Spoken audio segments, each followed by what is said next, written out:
welcome to Call of Tuesdays, where we are going to be playing The Edge of Darkness. We have our players here, and we are going to be going for however long it takes. And then we will start off our synopsis. So, just for the chat to know the premise of who we are, the members of the Society for the Exploration of the Unexplained, or the SEU for short, are an informal extracurricular society based at Miskatonic University in Arkham. The society was founded in 1889 by a group of professors and students who had a mutual interest in unexplained phenomena. And the SEU has gained some minor public notoriety through their assistance in a number of police investigations that came to the attention of the press. The members of the society are often sought out by the authorities as well as private individuals who are in need of help with all manner of strange mysteries. Nowadays, the SEU meets once a month in a private reading room of the university's library, where the tales of exploits are shared and current mysteries conjectured. When an interesting case is presented, the leaders of the SEU choose the most suitable investigators from among its members to tackle the mystery. The director of the Miskatonic University has recently finished writing his condolence letters to the families of Keiko Kane and Professor Wentworth Avebury, who were lost in the most recent expedition. The director has asked Dr. Nevada Jones, a professor of archaeology at the university and new head of the SEU, to recruit more members and understudies to a recent cause for investigation. Now, Jones has asked his secretary, Elsie Lake, to send telegrams out that had read, "Come to the library of the Miskatonic University, 6 p.m., stop. You will be let in, stop. SEU, stop." And now that this has been explained for our chat, and all the pleasantries are done, I hand you over to our keeper of arcane lore. Take it away, boss.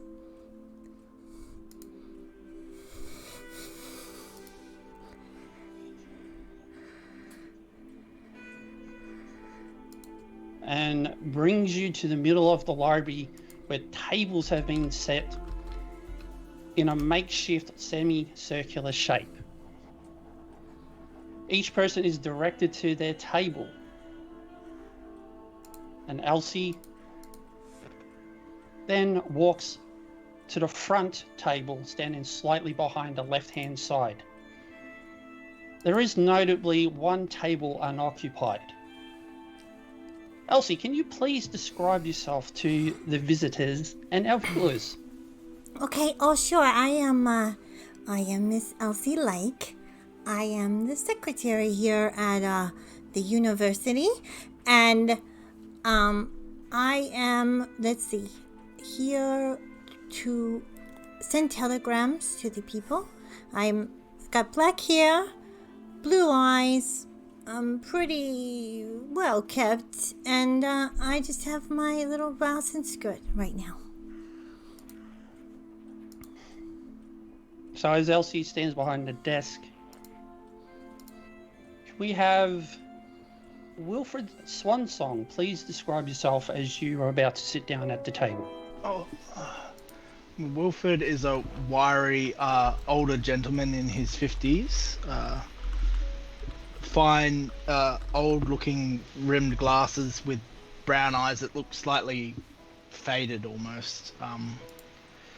He's got like a little chin-strap beard, and he doesn't look at anything for one period of time for too long. He's sort of all over the place. And sitting next to Wilfred, Donald Barnum, can you please describe yourself to the party and our viewers? His appearance is, he's sure of himself. He knows what he's about, what he's doing.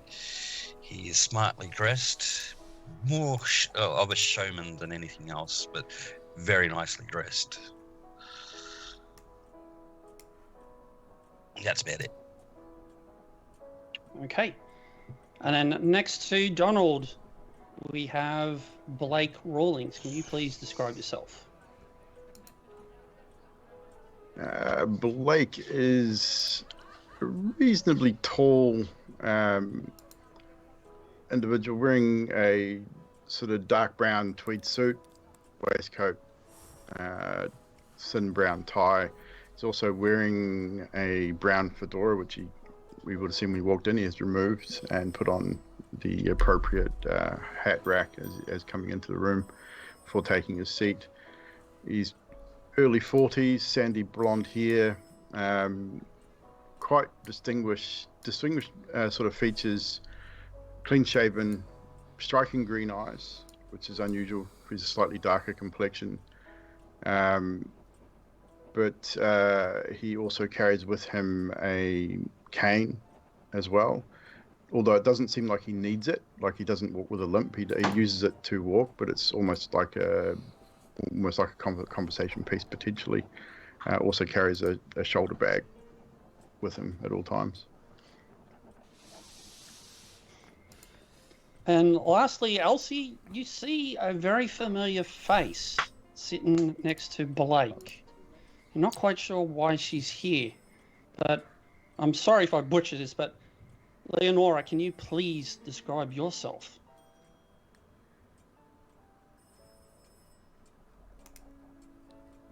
You're muted. On Skype. On Skype.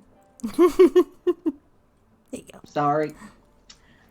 Leonora is a fairly buxom woman. She's about 5'10", with very short, brown, curly hair, with very bright blue eyes, 42 years old, and she's currently wearing a knee-length black skirt with a black top. And she's also Elsie's auntie. As you're all sitting down and sort of get comfortable, a door opens to an unknown location of the library. You hear slow, methodical footsteps walking, and as he gets towards coming into view, you see a gentleman in his mid-30s, well, at least he thinks he is, and also donning a fedora, but also wearing a casual suit of the times. And he also, walks in and nods to Elsie, removes his hat and just places it on the table, and sort of stands in front of the chair, between the chair and the table. And the gentleman speaks. Welcome, everyone, and good evening. My name is Professor Nevada Jones. For those who do not know me, I've been asked to recruit some new members to the SEU and try to rebuild our division. After some recent last misfortunes becoming to some of our staff, we're kind of a bit short-handed at the moment. So I thank you all for coming tonight at very short notice. And while you probably have many, many questions to ask, at this time, these questions will sadly have to wait. While this is a bit unorthodox to do, I kind of throwing you straight into the deep end and already giving you your first assignment. This has come across my desk from a very old friend and colleague. And Professor Jones then looks towards Elsie and says, Elsie, if you don't mind. And you'll see Elsie walking towards you all, and placing in front of you is basically a letter inside an envelope. It's basically sort of a bit of a sort of, you need to be here at this time. And once she's handed all those over to you, she walks back over to Professor Jones to once again take her spot, just standing slightly to the left behind the chair. I'm sorry, there's an extra table, Mr. Jones. I forgot that I didn't know. I must have made too many. Oh, there is? Yeah. Oh, that's my mistake. I actually have one more person to bring along to the party. And Dr. Jones then sits down, opens up a drawer, and pulls out another envelope. And then stands up and hands it straight over to Elsie. I don't understand, Mr. Jones. I'm new here. Oh, no. There's no mistake at all. This is for you, my dear. You have shown your worth. And I believe you're ready to take on the next part of your journey here in the SEU. And I know your skills will be most welcome among the people that have gathered with us tonight. So if you will, please go take your seat. And the moment he hands it over to you, you kind of feel there's an extra weight inside the envelope. You're not quite sure what it is as yet, but obviously Professor Jones sort of motions you towards the table. Go sit down and I'll wave at my auntie. And then I sit down. So he'll then sit down and sort of casually sit back. An old friend of mine, Rupert Merriweather, is dying and recently contacted me seeking help. What is entailed, I don't really know. All he asked was for me to meet him at a time and place, which is inside the envelope there that I've given to you. Unfortunately, I cannot go, as I'm still tying up some loose ends from as I mentioned earlier, we've recently lost some colleagues. I can send some people to come and help from the SEU. He actually is originally from the SEU. Him and his friends kind of created their own little group of their own. They still work within the SEU, and they focus heavily on occult and dark practices. So you all need to go to the St. Mary's Teaching Hospital, which is located in downtown Arkham, tomorrow at 1 p.m. Most of you will know that this hospital boasts the latest in modern equipment and techniques and has some of the best practical practitioners on the eastern seaboard. So with that, Dr. Jones kind of stands up and says, "This is all I have to share with you this evening. It is pertinent if you can all go and meet Rupert at the assigned place and time tomorrow. And I look forward to hearing your report once everything has been tied up." And with that, Dr. Jones will then sort of bid you all a good evening, and he will leave the office or leave the rooms that you're all seated in. So at this point, it's up to you guys what you want to do. Do you want to have a little bit of a chat? Elsie, you've got your letter as well. Yeah, I'll leave it up to you. I'm going to open my letter since it's heavy. Okay, so you get the same memo, St. Mary's Hospital, tomorrow 1 p.m. But as you slide out the letter, a key also slides out with it. Attached to the key is sort of a slight note saying This is from the late Professor Wentworth. You guys can use this to go to drive around wherever you need to go. Oh, Mr. Avery was so sweet of a man, too. And I just start to tear up as I walk over and shake hands with... I'm going to shake hands with Mr. Rawlings, I think. How do you do? Oh, how do you do? Elsie Lake, wasn't it? Yes. A pleasure to make your acquaintance. I don't really know anyone else except my aunt over there, so, have you all been to the hospital before? Well, allow me to introduce myself to everybody. My name is Blake Raw. I'm a freelance journalist here in Arkham. And you'll notice he's already got his notebook out and he's been scratching notes in his notebook through the whole presentation already. To look at it, you probably wouldn't understand most of it. It'll be in shorthand, journalist shorthand. But he seems quite adamant about knowing a lot of things, like writes everything down.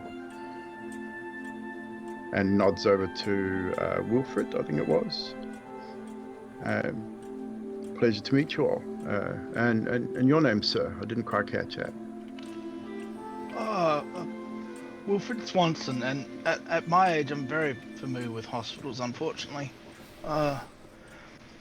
Antiquarian by trade. He sort of rummages around in his pocket, and then he puts stuff back and he grabs his watch out. And he's like, yes, and he just puts it, and he's like, pleasure to meet you all. Yeah. And you, sir? Nodding over to Trash's character. Performer of sorts. Your name? I did not catch your name, sir. Donald Barnum. Mr. Barnum. A pleasure. The pleasure is all mine, sir.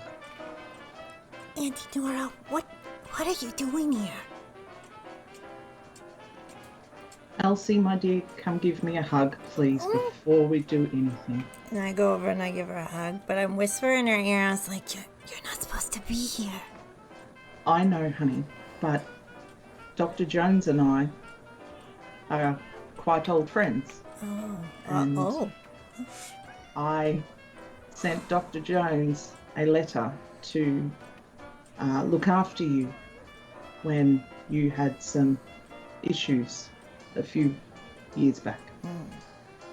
And I just wanted you to be careful, and Dr. Jones and I said, or made an agreement, that if you ever went on an investigation, to let me know so I could come keep an eye on you.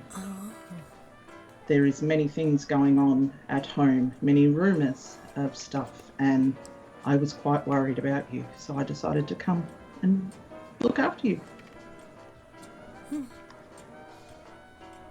Well, we have a car, from one of the professors, so we could take that if you guys want. I'm a great driver.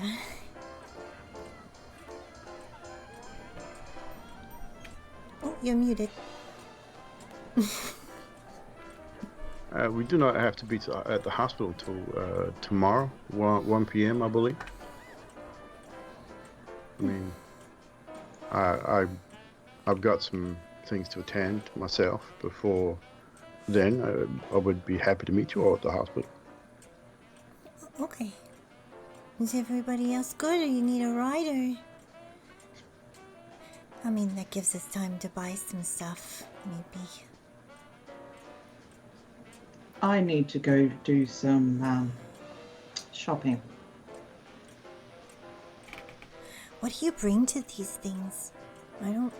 I mean, Professor Avery brought a camera and, I have a camera, miss. Oh. As I said, I'm a freelance journalist. I carry a camera and my trusty notebook. Maybe we Comes should in handy. get some lanterns or flashlights or something. Are we to be traipsing around in the dark? I don't know. I'm sort I of, do sort of, like I'm the sort dark. of new to this myself. Well, I mean, we're supposed to just go see the hospital, see Mr. Rupert, but I mean, Mr. Avebury and Miss Kane went to the hospital too, and yeah.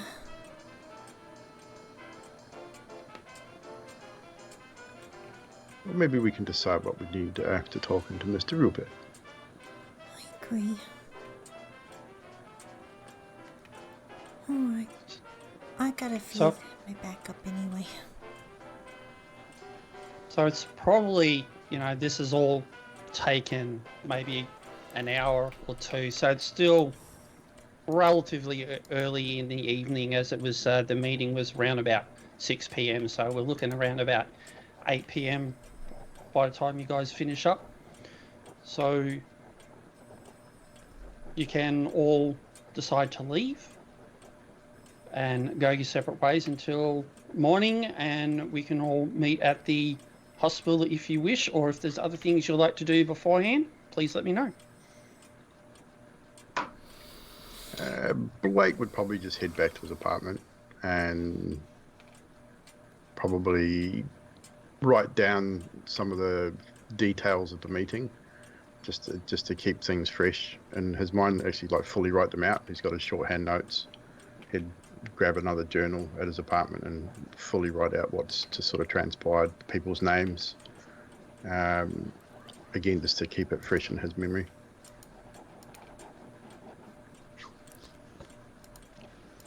Mr. Swanson will go home, check on his adopted daughter, let her know where he's going, and fill a bag with mostly useless crap.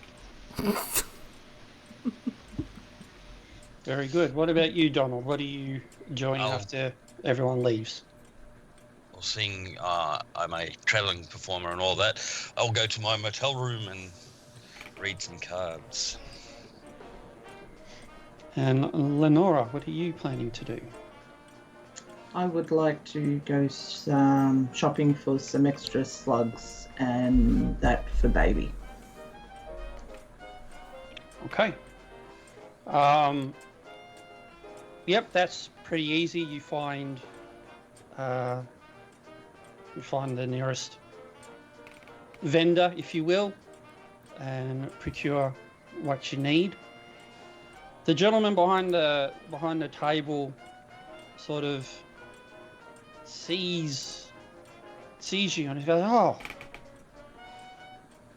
oh, and he quickly has a look behind his table, and there's a little sort of looks at a photo, and then looks at you, and then looks at the photo again. He goes, there's no need for payment. The SEU, they'll take care of that for you. I would rather pay my way, thank you, sir. Oh no! I've been put under strict instructions that SEU will pay for all. So is my money not good enough? Your money is fine, but it's already taken care of. All right. Well, I will not argue with you. Thank you, sir. And Elsie, what are you doing? Elsie is going home to check on her backup. As I enter the door, I yell, "Backup! It's time for dinner!" And you see this little baby bulldog puppy run up and lick me, and I just give it a little cuddle and feed it, and I sit and listen to some music to calm down, to think about what the heck's just happened. Very good, very good. So we'll just fast forward time. I assume you'll have your own morning rituals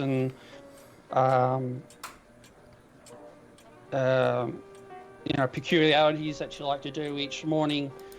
And we're just going to fast forward time so that you all arrive at the hospital at the around about the appointed time. Who would be like prompt, who may be a little bit late, who may be super early? I would arrive last. Blake would be I'm there always late. Blake would always be super early. Like, as a again journalist, he wants to get the scoop on everything, so he'd be there probably full half hour before anyone else. Always late.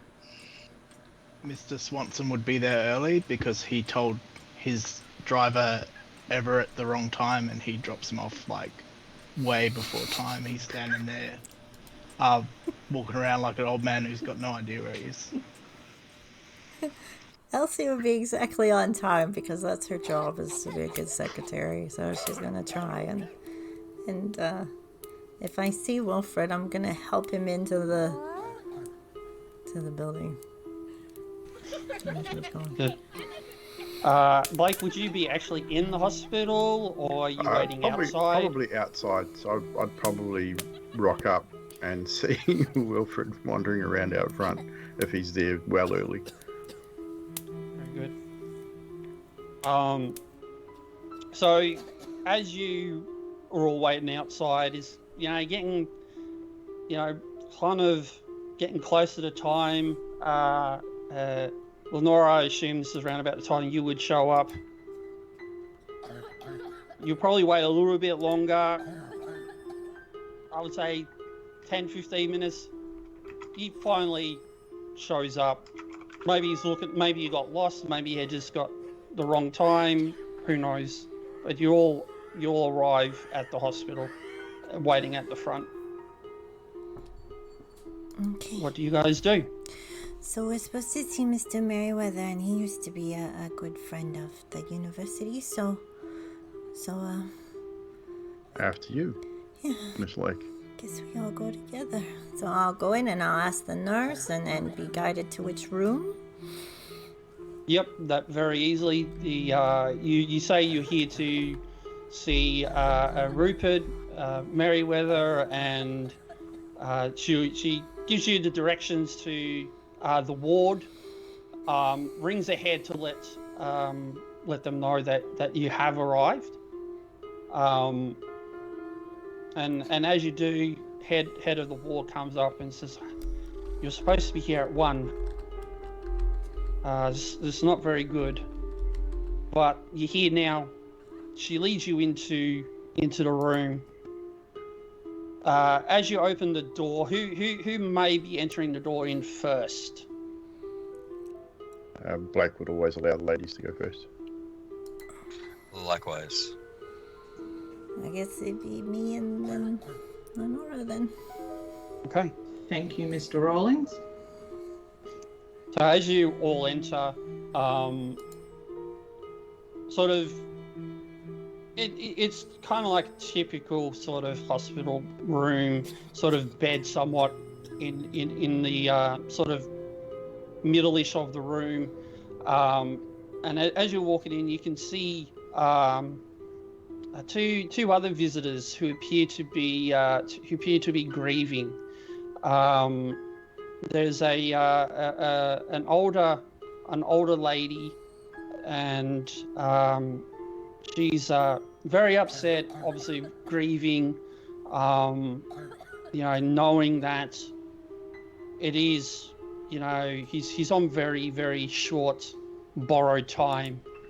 And next to her, sort of consoling and holding is about a mid-30s male, fairly well dressed, and he kind of looks up at you all, and then looks down at Rupert, and sort of in a sort of sneering tone says, "Oh,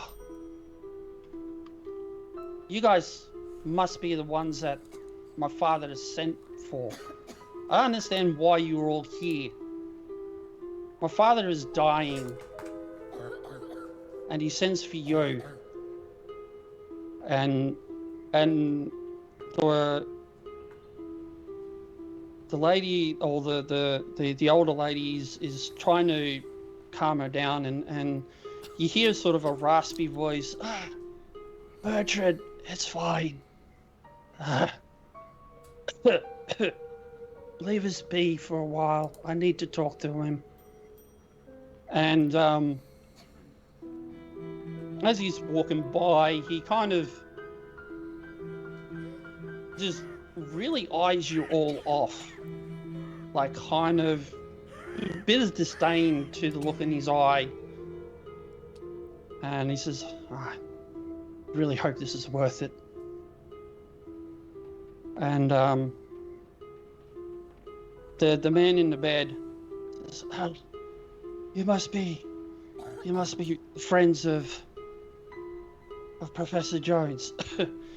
Please, come closer. Someone get me a drink of water, please. And Blake would move right to the water jug and pour him a glass. I'm assuming he'd probably have a straw to sip from. Yeah. Yeah, So definitely. Blake would reach over and offer him the straw to drink. Oh, thank you, young man. My pleasure, sir. Take your time. And how do you guys sort of position yourselves in the room? Are you all around the bed, or you're in one group? Are you spread out? Blake would probably be the right side at the head of the bed, obviously offering him a drink, putting it onto the side stand. Remain about there. I am standing, Lenora is standing at the end of the bed, just watching closely. Very good. Wilfred will be by the door, confused as to why he's here and agreeing with the young man who just left. Yeah, I'm the opposite side of wherever they are. Okay. Next to the bed. You kind of... Okay. Sorry, you go, Elsie. Did the nurse mention if he was contagious or not? Because that's going to affect where I stand. Actually, yeah, that'd probably affect where Blake stands too, if that's the case. So, those that are near the bed, you can see that he's looking very pale and he has an occasional coughing fit as he's trying to talk. The head nurse, as you spoke to him at the front desk, indicated that, they don't really know what is wrong with him. Like, this is something that they've never seen before. But they feel that it's safe for visitors, obviously, and they wouldn't allow people in if they felt that it was a risk to everyone else. Those that are actually close to the bed, first roll of the night, spot hidden roll, please. Was that just for people near the bed? Yeah. Yes, if you're not near the bed, you won't be close enough to see what needs to be seen. So unless you've decided to move closer, you won't be making that roll. Oof. I think Okay. we all That's a failed. fail. Yeah. So no one really sees anything other than a very, very pale, an occasional coughing fit.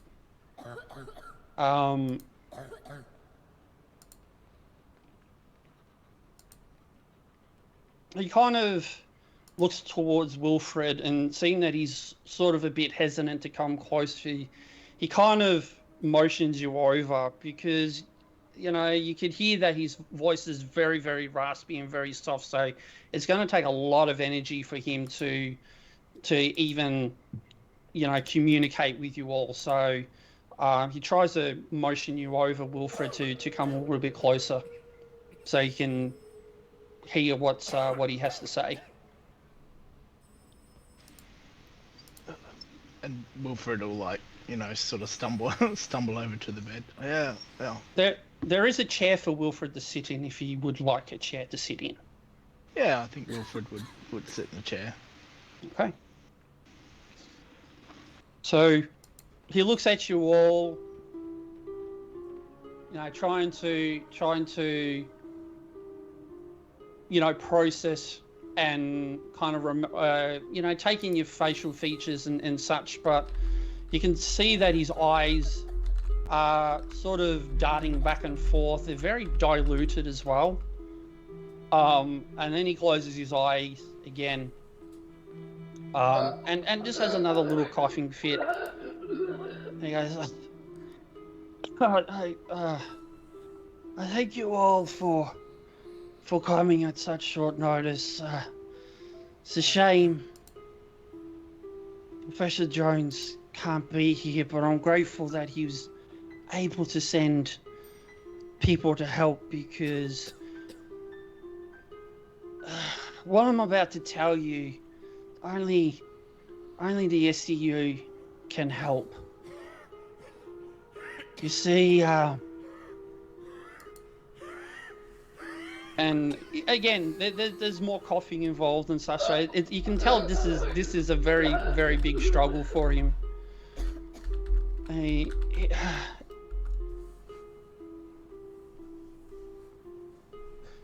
became involved in what we believe to be innocent exploration of the occult,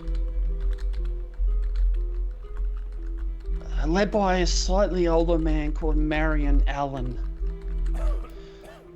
There were 6 of us, and we all pooled our money together to purchase an old farmhouse a few miles west of Arkham, near the village of Ross Corners.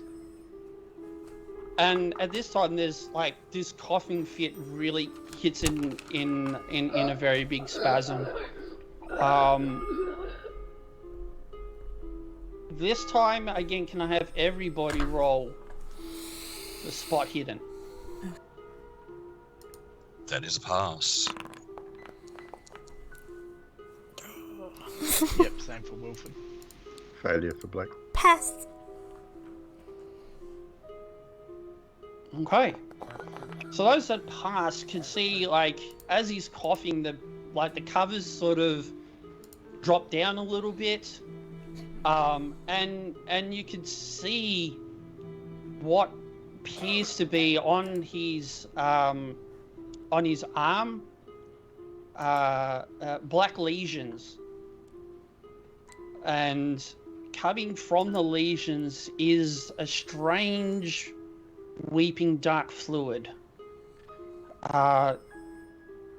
You're assuming those that have passed is what the nurse was saying at the front, that they've never seen anything like this before, so this is completely unknown to them. And even as you were walking, you can kind of see like a lot of people around trying to discuss a lot of things. So this has definitely caught the interest of everybody in the hospital here. So you can choose to keep that to yourselves or share that at a later date. But after the coughing fit has subsided and he takes another sip of the water provided by Blake, my apologies. I'll try and continue best as I can. At the farmhouse, we would conduct seances and other occult type research in the privacy. Alas, our work had unforeseen results. Our last experiment summoned an evil force into this world. Instead of attempting to expel the thing, we were afraid and abandoned the old house, confident that the magic that brought the evil to this world would keep it confined in the vacant house, or send it back after a short time. And he takes another drink.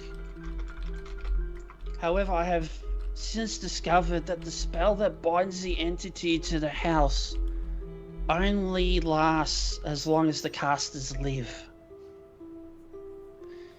I unfortunately have learnt that I am the last of the group, and I fear that upon my death, the thing will go free and wreak havoc on the folks thereabouts.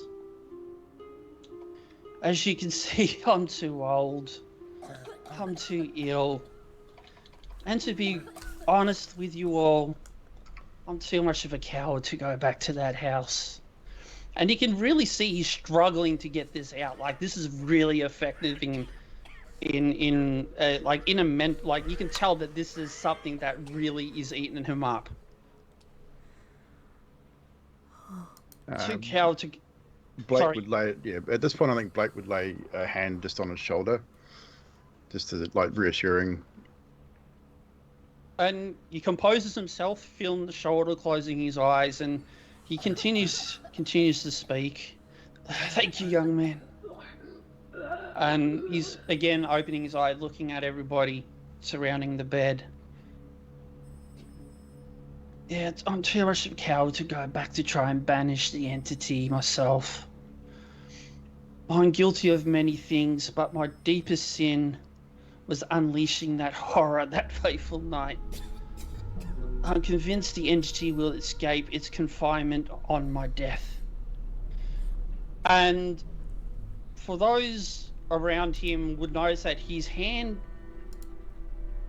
other hand, that it doesn't appear to have any of the black lesions. It was only the one hand that was covered up by the bed. Kind of like on the like the meal table things that you have in the hospital, there's a box. And he's resting his hand on this box, kind of like a security safety blanket kind of thing. And knowing that you're all here to help, his hand moves away from the box. The box is about the size of a shoebox, give or take. So it's not very big, but it's big enough to contain certain items. And he looks at you all and says, "Please take the box." He gestures weakly towards it. "This is all the aid I can offer you that lies within. You must find the courage to send that thing back to where it came from. You must see that this is done. Please, can you do this as a final wish of a dying old man?" And he kind of looks at you pleadingly, waiting for your response as to whether you confirm whoever takes the box. Well, I step forward and put my hands on the end of the bed and just stare very empathetically at the man in the bed. And I just put out my right hand for the box. Okay. I will take it for you. Thank you, ma'am.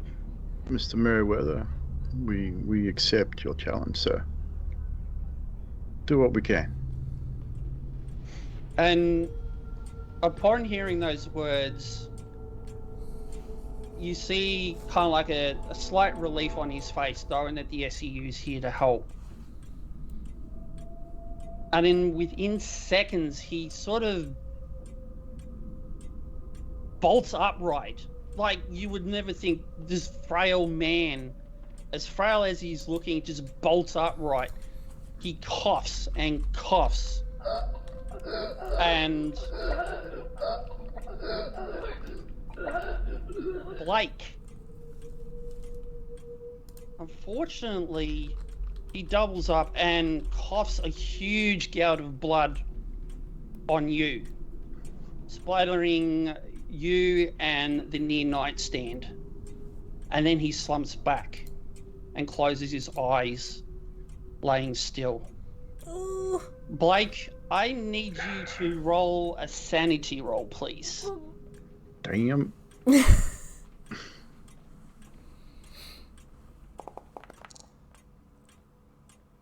That would be a failure. You lose 1 sanity from just the experience and the shock of the blood covering you, and just witnessing the events. Everybody else, you can see this as well. You don't need to make a sanity roll, but obviously you're all taken a little bit of back from what has Blake happened. would instantly step backwards. Initially, when he sat bolt upright, Blake would have gone hand on the handle of his cane, just instinctively. And then, realizing what had happened, he would instantly step back and start looking for a wash basin. Taking a handkerchief out of his pocket, wiping the blood off his face, and anywhere that's touched his skin. And be looking for a wash basin immediately. Are you're right there, Mr. Roland? Oh, my God. I think I got it. And he's just really flustered, like super flustered, and he like literally looking around somewhere to wash his hands, or Elsie to wash will himself. run and get a nurse. I'll run out the door and get a nurse. I'm assuming there'd be a wash basin in the room. There will be, Yeah. yes. So it'd be straight to that. Soap, water, and literally scrubbing his face, his hands. Anywhere he got blood on his clothes, he'd be trying to sort of dab it with cold water, try and make himself look reasonably presentable. I mean, dark brown suit, it's not going to stain, not be too bad, but Wait, he's definitely a little perturbed that he's just been sprayed with bodily fluids. I need to. I've got something, and Wilfred goes through his bag and he brings out this big wooden, round-ended thing. He's like, "No, that's wrong. Fertility statue." He grabs out these 2 coins, and he places them in Merryweather's hand, and sort of like closes it up. He would have put it on his eyes, but he's aware of where he is. Donald and Lenora, what are you guys doing as this is happening? I am literally just standing at the end of the bed holding this box and looking around the room like, what the heck have I gotten myself into? I'm going to have a talk with Mr. Jones. Well, ladies and gentlemen, I think we should make our exit before any more trouble. And with that, as Elsie's gone out, she's come back, couple of nurses in tow. Obviously the elder lady and the younger male are in tow as well.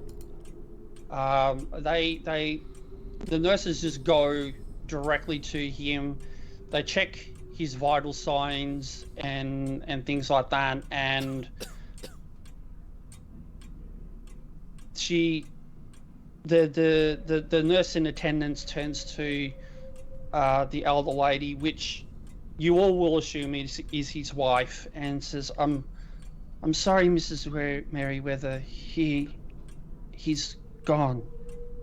And at those words you hear a wail of grief, just screaming from the wife, and the son's going, like, he's very agitated at this point. He sees Lenora holding the box. He says, "What have you done? You've killed my father? Get out! Get out of this room now!" I can tell you now, sir, if I had killed your father, you would know about it. Get out of the room now! Get him out! Come on. Get him out now! I think we should take our leave It's now, time- it's gentlemen time to and take our Elsie. exit. Yes, I believe you're right, Miss Shea. The other And- nurse, obviously... Sorry, you go, Lenora. That's all right, I was just saying I would grab Elsie's hand and walk swiftly out of the room. Before leaving the room, however, Blake would, not knowing what Wilfred had just done, would take 2 pennies out of his pocket and place them into the opposite hand, on the opposite side of the bed, and just hold his hand a moment, close it into his hand, and just say, "For your journey, sir." And then as he walks past the wife, again, placing a hand on his shoulder, ignoring the son at this point, even if he's still irate and going off at him, just not making eye contact with him to try not to exasperate the situation. And then we'll exit.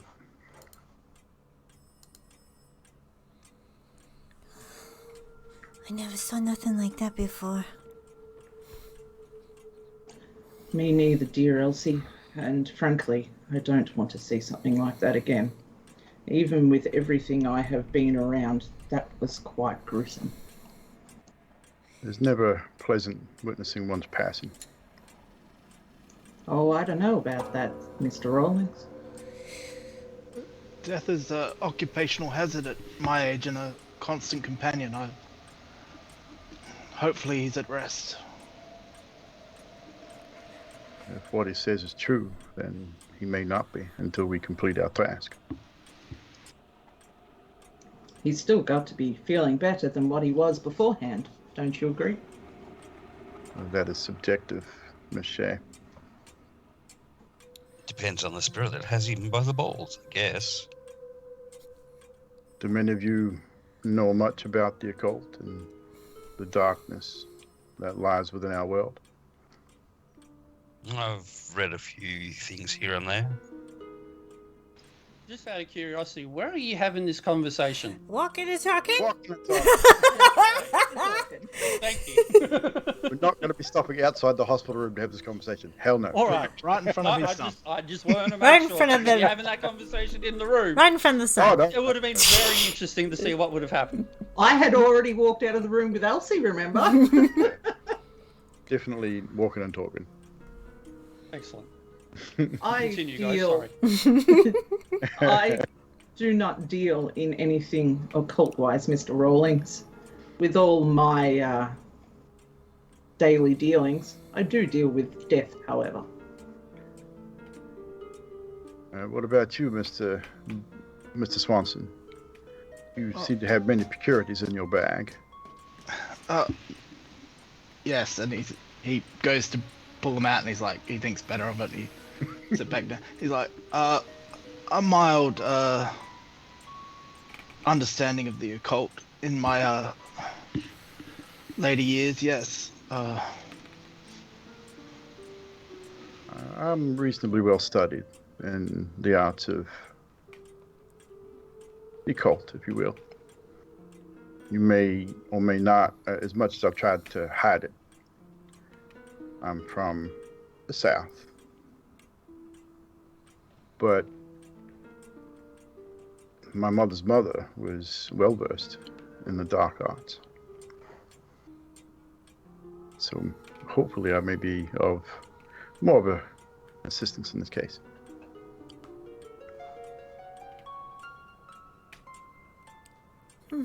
Perhaps we should move to a better place to have this conversation, however.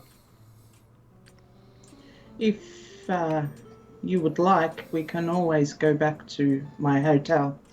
I, after all, have the penthouse suite. Mighty fancy. I appreciate that. You offering your home. I could use a drink, honestly. Even though it's probably morning, so... I'm with you, my dear Elsie. It is 5 p.m. somewhere in the world, Yeah. Miss Elsie. I brought Wentworth's car, so we can just drive there. And we'll head to the car, I guess, and we'll go to the suite. Just out of curiosity, what year is it? 1923. Prohibition, I'm assuming? Correct. Just making sure. Bathtub gin?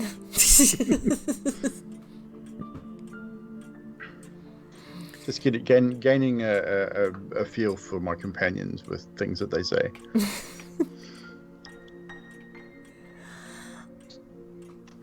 So I take it you all go to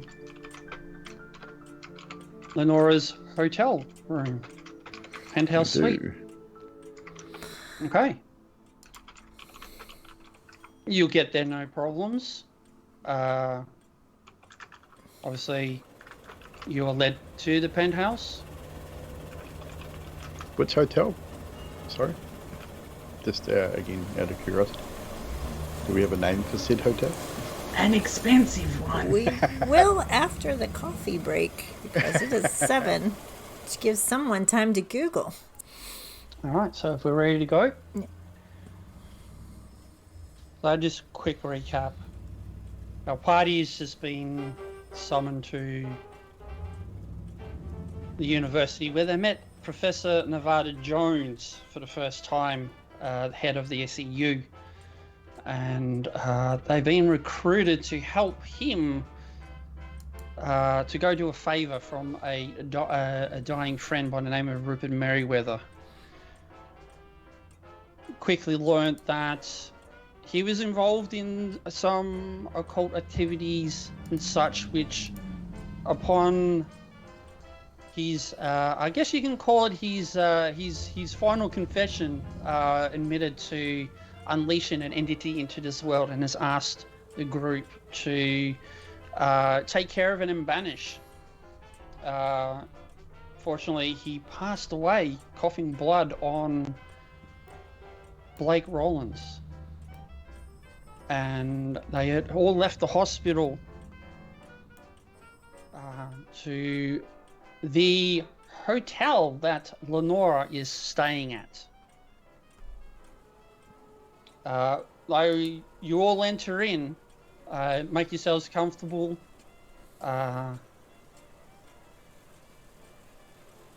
Sit down and look around. Lenora, you are still holding the shoebox that you took from the hospital. It's fairly well worn. But it's as well worn as it is. It has been looked after as well as it could be, considering. And I'll leave it to the party as to what you guys talk about or what you want to do. I sit down next to Elsie on the lovely, elegant couch that is gold trimmed with white damask details and very elegant and all that for the era. After all, we are in the penthouse suite. I put the box on the glass table in front of us all. Should we open it? By all means, let's see what we've got and what we need to do. I slowly sort of lift the lid, very nervous-like. And what do we find? Mr. Swanson isn't there, by the way. He's roaming around your hotel room as if he owns it. That's fine. Actually, before you open the box, Blake would ask you quite politely, do you mind if I smoke?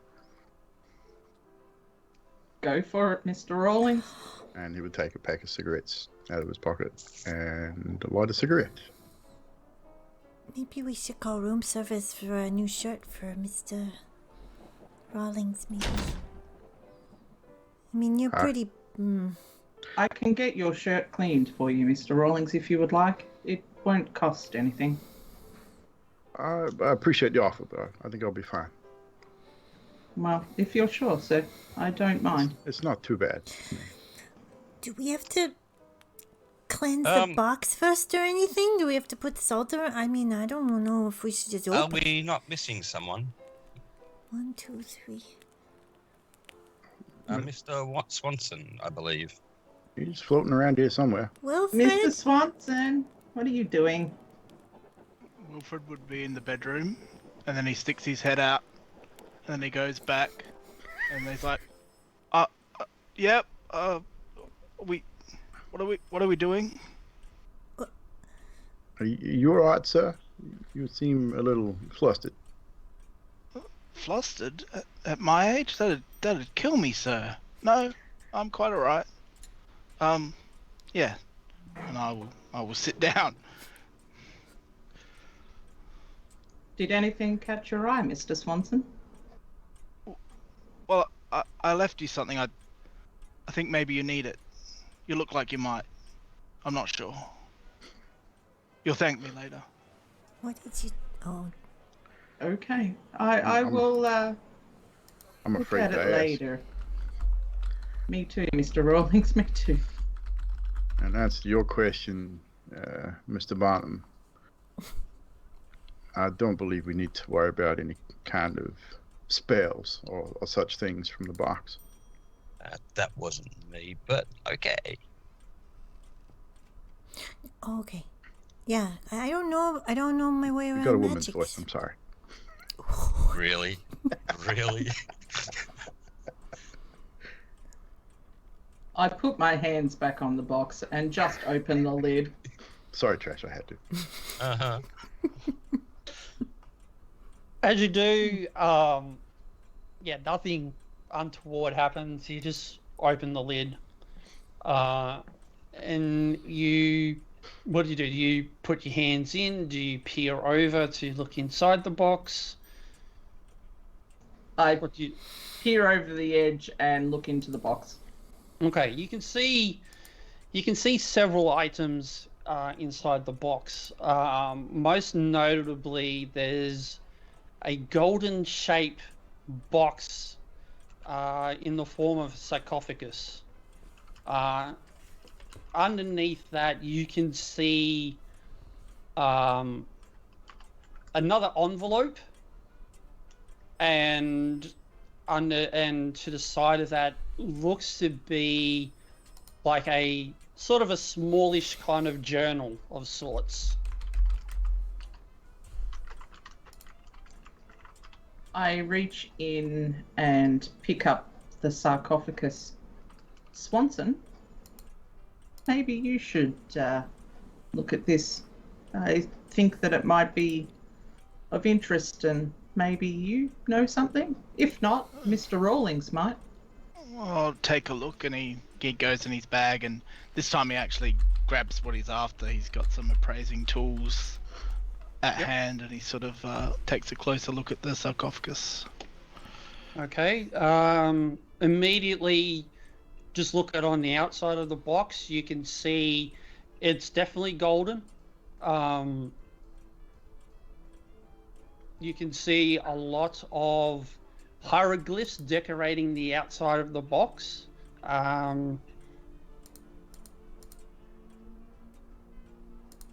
There's 2 rolls I want you to make on this. First of all, can you roll me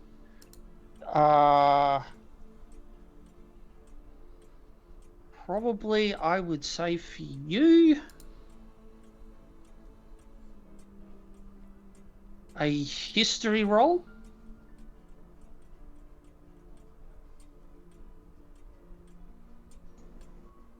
And then the second roll will be an appraisal roll.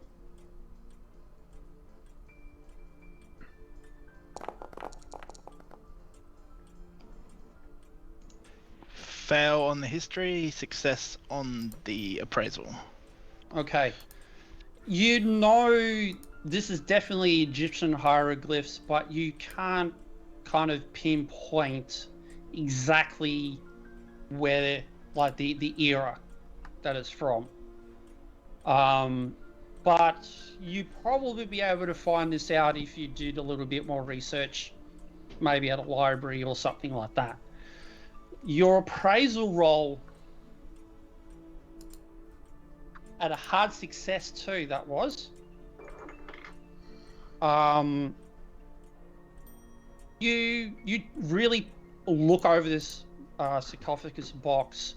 You're really interested in the gold. Like, it's kind of like, is this real gold? Is this like fake and whatnot? So you really spend a lot of time over with your tools and doing the assessment, and eventually, you're sitting there, you're very confident this is pure gold, and this is worth for this era, the 1920s.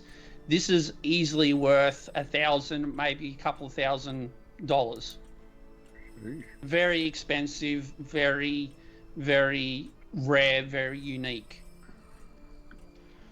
Well, I'm not sure quite which Egyptian dynasty this is from, but it's worth quite a bit of money. Mr. Merriweather had some expensive taste. Very fine. Thank you, Mr. Swanson. It was heavy, but I know of nothing for when it comes to this. I reach in and open up the envelope. Okay. The whole time this is going on, Blake's standing, smoking, watching. But Okay.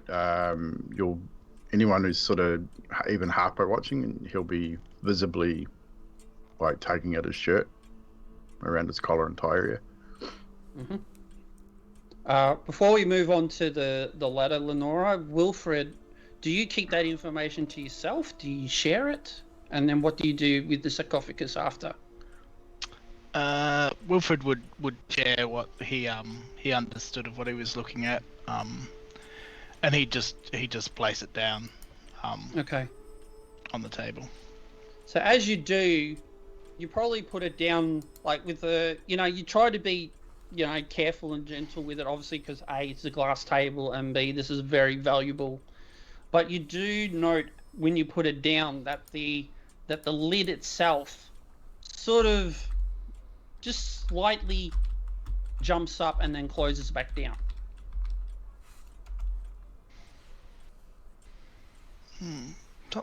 Something seems to want to get out. Maybe? You What think do there might be you- something inside? It's unlikely, but everything we're dealing with here is, extremely unlikely.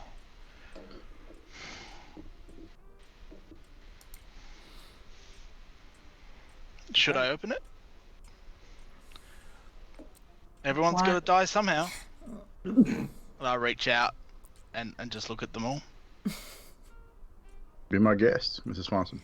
By all means. Go for it. Wilfred will open it. Thank you, Elsie, for pulling up the picture for everybody to see. As Wilfred opens up the box, there's nothing really inside it. It's empty, but you take a look on the underside of the lid, and you can see some odd carvings. Nothing that you've probably never seen before.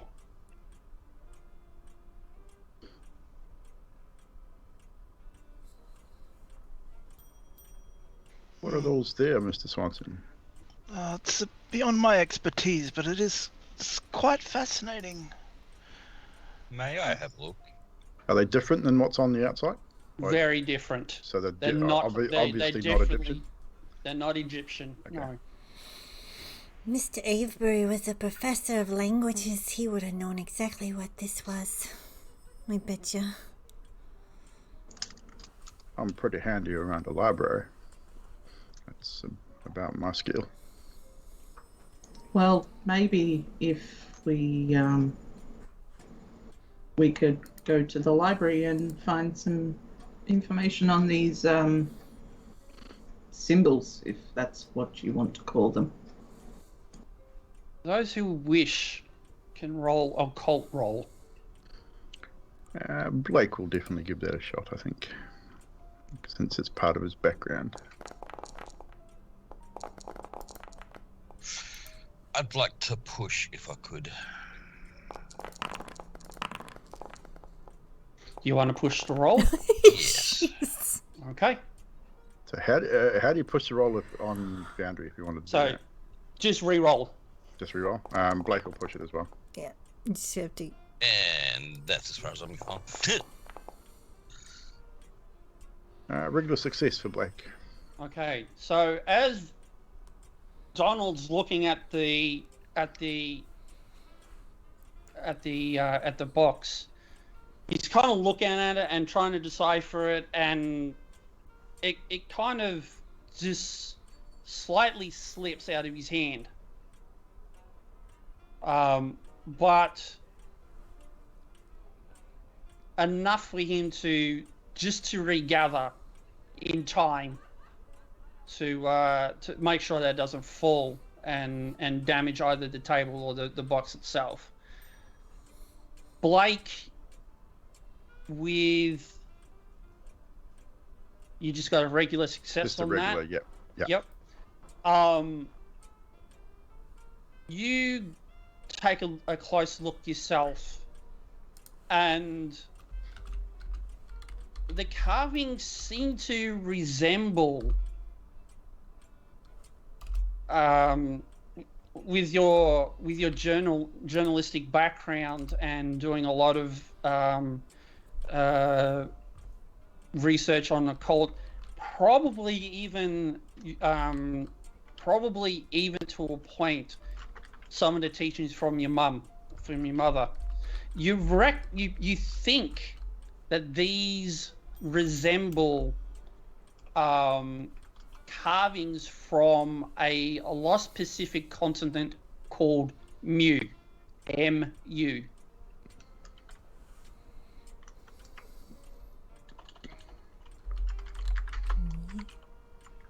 Interesting.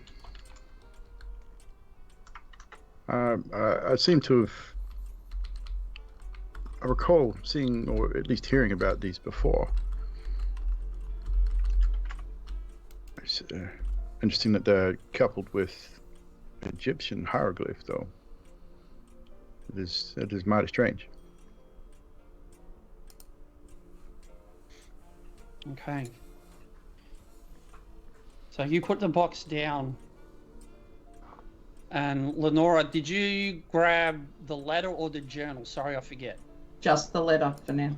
The letter? Okay.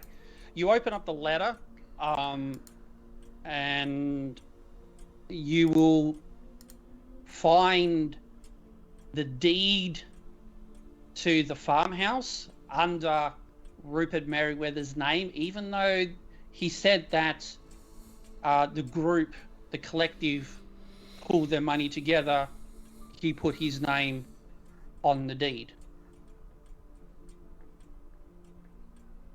There is also a key that slips out, which you kind of figured, if it's with the deed, that this is to the property of the house. The address of the farmhouse is listed as Boone Road, near Ross's Corner. For those that know Arkham, and most of you have probably been in Arkham for a while, you know that this is a village west of Arkham. So you would have had to travel either by car or bus to get there. And that's all you find in that letter. I pick up the journal and Okay. open it. All right. Elsie, can you please show handout edge 1? Okay. There you go. Can you see that, Lenora? Yes, I can.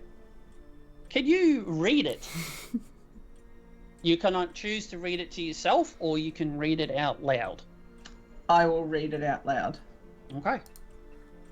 Dear friends, in the years after the nightmarish events of that night in my youth, I have seen many strange things. Only now do I begin to grasp the truth of reality and the scope of what is happening in the world. I've tried in my small way to combat the horrors and make amends for my past in bringing one to our plane of existence. What I have left to offer, what riches and wealth I have, I will put to good use in dealing with these abominations. It is the very least this old coward can do. I could never make myself go back to that little farmhouse and put those events to to write, I too gravely feared that which my friends and I have loosened up this countryside. Nothing of consequence has yet taken place, but with my death I fear the bonds will be broken, and that horror freed to come and go as it pleases. Lives not yet taken already weigh heavily on my conscience. The method of delivering the thing out of this world is still that accused house, the translations made of which made by Marion from the book. Yeah, I can't read that. De Vermis Mysterious. Thank you. I was never strong enough to take on the task, but I have hope that you are. In ridding the world of this, perhaps you will save my soul from hell. For I fear that my deeds have not been enough to release me from this heavy burden. I do not expect your forgiveness for what I ask of you. Rupert Merriweather. So that is like kind of the cover letter as you open up the journal. Can we get handout edge 2, please? Yes. So as you you look at the journal, it's a plain leather and held together by cords. It's handmade. There are a lot of dates from June 1876 to May 1881. The ink has faded with age. You don't need to decipher it. It's in English, so you can easily read it without a problem. Now, there are a lot of journals in here, so I'll leave it up to our reader whether you want to read them all out loud, or we just say that it has been read. We can just go with that it's been read. Yep. If you want. If there's that many. Yeah, there's a few there. There's a few entries there. A lot of it just basically tells you that the first one is Marion acquired an artifact, which is the sarcophagus, and inside that was an amber, and you find out all the information about what they discovered, eventually leading into them performing the ritual and unleashing this monstrosity to the world. And towards the end, you see a newspaper clipping that has all the names of the party involved. They call themselves the Dark Brotherhood. The last one was October 14th, 1887 from Marion. There's a newspaper clipping dated August 14th, 1887. There's a brutal murder at the docks. It's in New Orleans. The body of Mr. Marion Allen, late Arkham, Massachusetts, was discovered early this morning near the Gulf and Panama docks. A victim of foul play. The man was identified by local witnesses that said Mr. Allen had been seen in the locale in the evening before. Although robbery was apparent motive, police report that the victim had gruesome marks carved into his forehead and his tongue had been cut out. Mr. Allen had reportedly gone to the police earlier this week claiming that he was being followed and that he feared for his life. He said his shadowy pursuers were after an Egyptian artifact which he no longer possessed.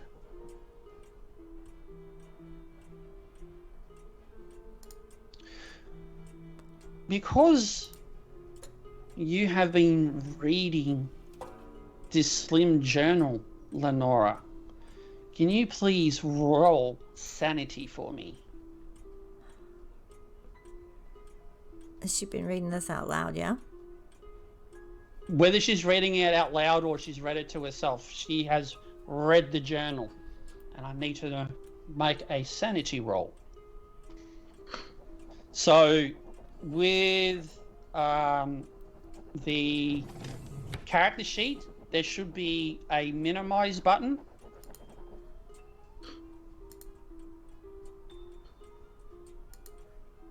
And then you should be able to click on the word sanity and do the roll.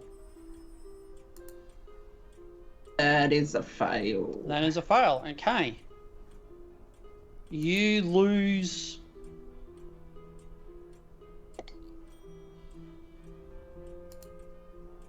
1 sanity point. But in addition, you can add 1 percentile to your Cthulhu Mythos skill. As well, you can check off the occult. So checking that off in your character sheet, all you need to do is just double click on this, kind of like a star, like a dark star. If you double click on that, it will go yellow, and that indicates that you've passed the skill.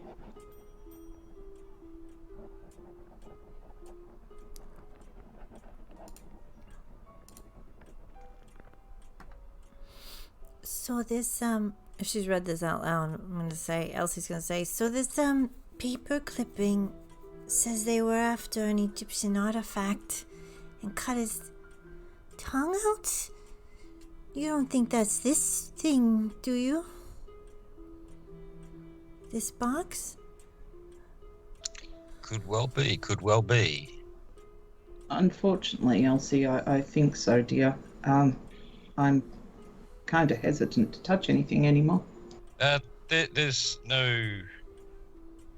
nothing written in there about what was written on his forehead, on the man's forehead, was there? No, just his marks. Maybe we could phone the police down there and ask? Do some research?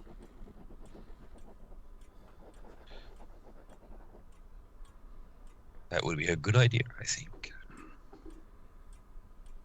I may be of assistance in that as well. I was born there, after all. Oh. So I do have some contacts in New Orleans. Yeah, you probably know the police there then, having to do stories and stuff. I haven't been there in some time, but the police chief down there, I know him passing. May be able to aid us in this investigation. I spent some time in New Orleans. It was a time of sexual awakening for me. He sort of looks at the rest of you and he's like, oh, my bad. It's a different box, I think. Well, we could, what about you, Mr. Donald Barnum?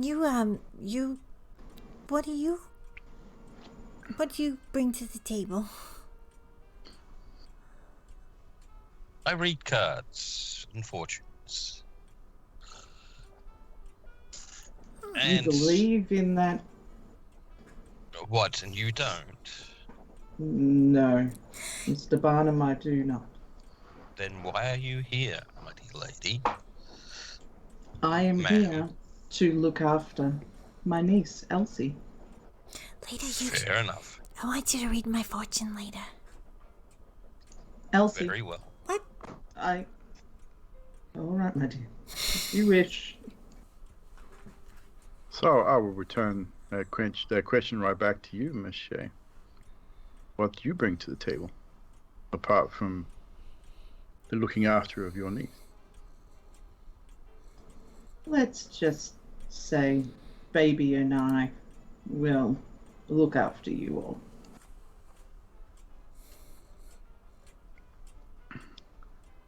I'm going to assume that maybe Blake is intelligent enough to figure out what baby is. Because I'm pretty sure I know what it is. Keeper? Is he intelligent enough to figure that out? I got intelligence He can of roll an 90. intelligent roll. I feel like Elsie would probably blurt it out. I'm debating internally. If Mr. Blake wishes to, he can roll intelligence. Indeed, that would be a success, regular success. You would know what she's referring to. Yeah. So she's a woman that's packing, basically. He would give you a polite nod and maybe a slight wink as he turns attention back to what's on the table. I nod at Mr. Rawlings.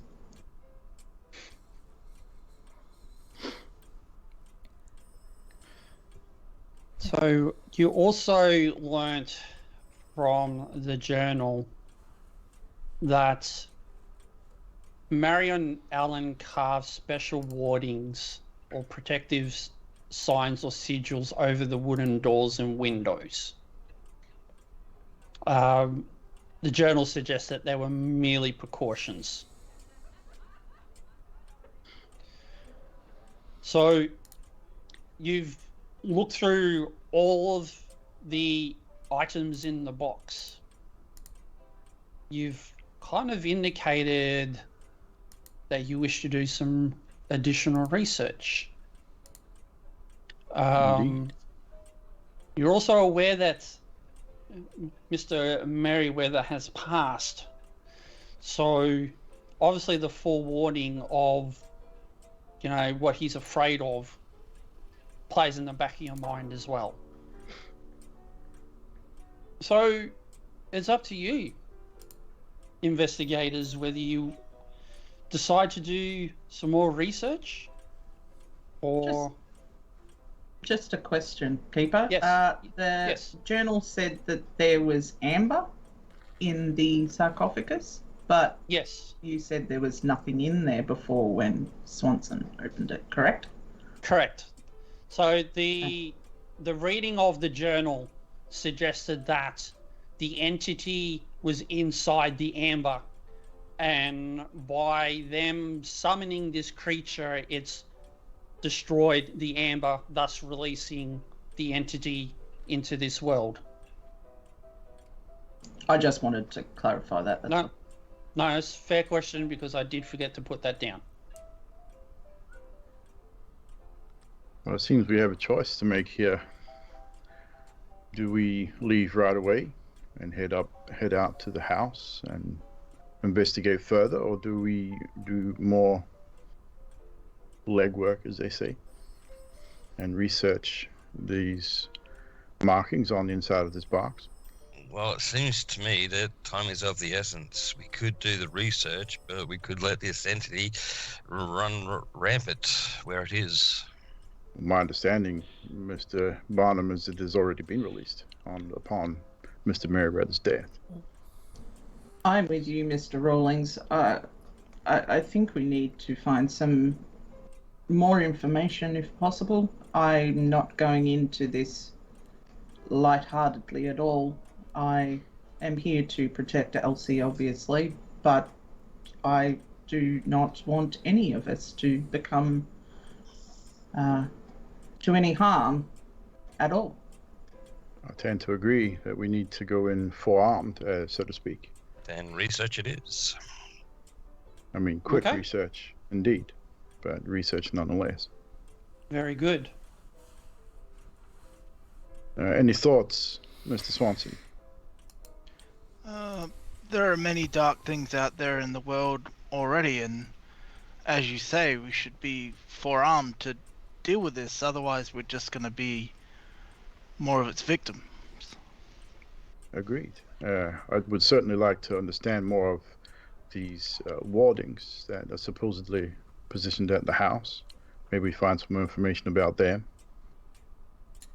And maybe what type of ritual exactly was performed to release this entity. Maybe we can find a counter ritual. I could research more into this journal and just read and make notes of maybe anything else stands out? In case we forget. Well, there's probably no need for us all to visit the library. If someone would like to accompany me there, I'm sure I can do as much research as I can. A couple of hours, perhaps. I'll join you, Mr. Rawlings. I've quite a keen user of libraries myself, and I like to try and narrow down exactly what era this sarcophagus is from. Indeed, and I would be most interested into pinpointing the age of the internal markings as well. Might I suggest that both you gentlemen do not take the sarcophagus out of this room. I am a little bit hesitant that anyone outside of this room sees what we have in our possession right now. Whether you take some markings of these. I can take some pencil rubbings, easy enough. That is a good idea, Mr. Rawlings. I am just a little bit cautious of people, and I do not trust easily. Right, Nothing so against you all, obviously, but no one ever trusts a journalist after all. well, I don't know. I have known some pretty good journalists in my days. I mean, I would suggest taking a photograph, but it takes some time to develop. So a pencil rubbing would be our best option here. And Blake will proceed to take a pencil rubbing of the hieroglyphs on the outside of the sarcophagus and of the markings on the inside, using his taking a couple of leaves out of his notepad. Okay. I would say to see how clear and decent it is, can you roll me a art craft roll? Oh, Jesus. Where is my art craft? Anything in particular in art craft? Do you have a specialization? I've got photography, and that's about it. Photography is not going to help you with this one, but I will say just a standard art craft roll will suffice. How do I roll that on Foundry? It's not clickable. If it's not clickable, just roll a standard D100 and use your current. Might I make a suggestion? Sure. Maybe you could take a picture. Take the picture. It would take some time to develop the photograph. Never mind. Unfortunately, time we do not have. And I can't roll a D100. Yes, I can. Where is it? Rat. Roll 100. There you go. Okay, that I doesn't got seem 100. right. I don't know. Oh, no, I did that wrong. That's my bad. No problems. Good one. Still 63. Okay. And what's your base? There is no base for Artcraft. Artcraft's just a heading. That's what I was talking about. Okay. Because I've got Artcraft photography, and that's it. Mm-hmm. It's the only thing I have there, which is 50. Anyone else? I've got Artcraft, but it's for sculpture, so a little bit closer, but and mine's acting. I've got nothing. So, I mean, if we're looking at a role for something like this, like if we're going to utilize D&D as an option for what we're doing, it'd be dexterity based. I mean, you could go that way, potentially. Let me have a quick... I'm just not sure how that would work in Cthulhu. No, that's fine. That's fine. So let's bring up my other sheet and just see if there's an option for it. It gives me a base. let's go with...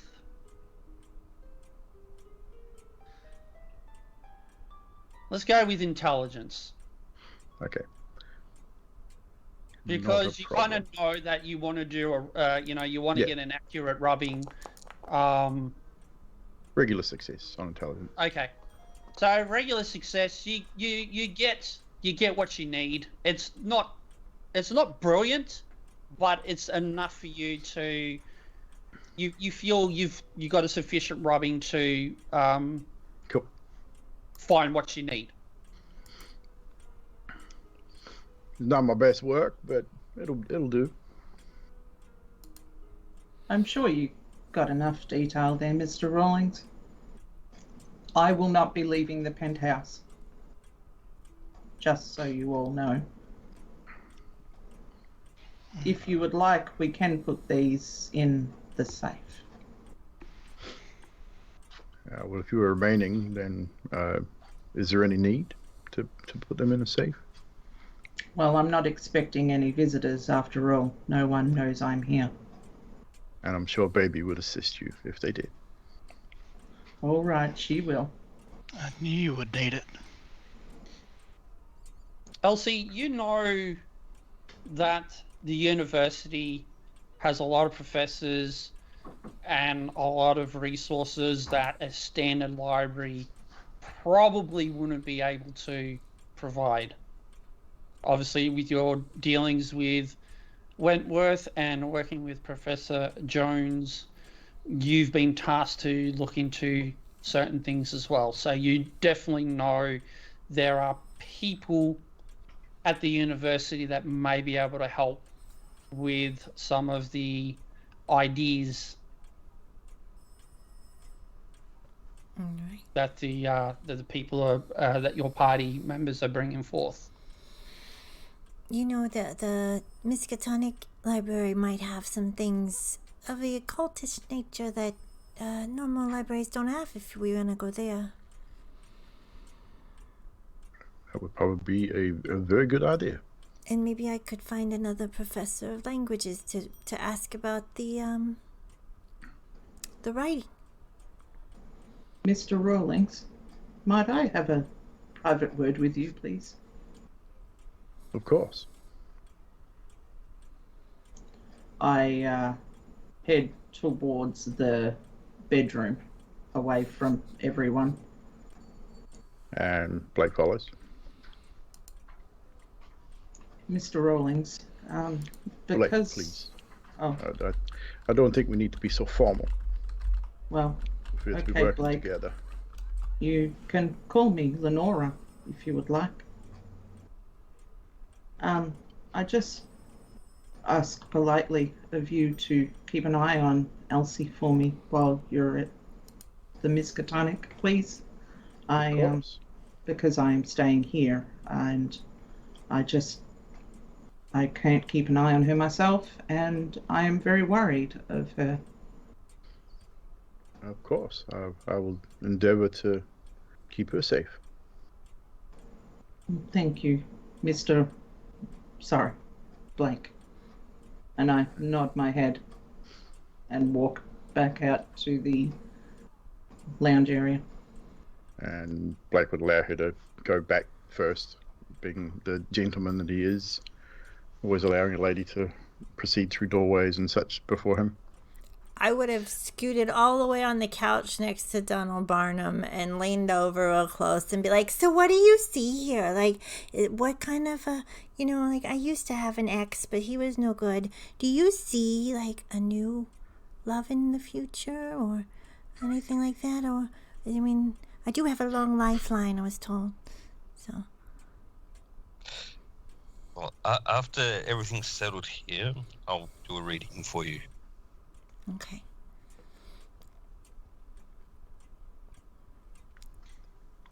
I'm going to take the journal with me to the university because I want to read it further. So I'll have it in my bag. So are we prepared to leave? And you have a motor car, do you not, Miss Elsie? I mean, I think it's the universities, but yes, we can take it. After you, then.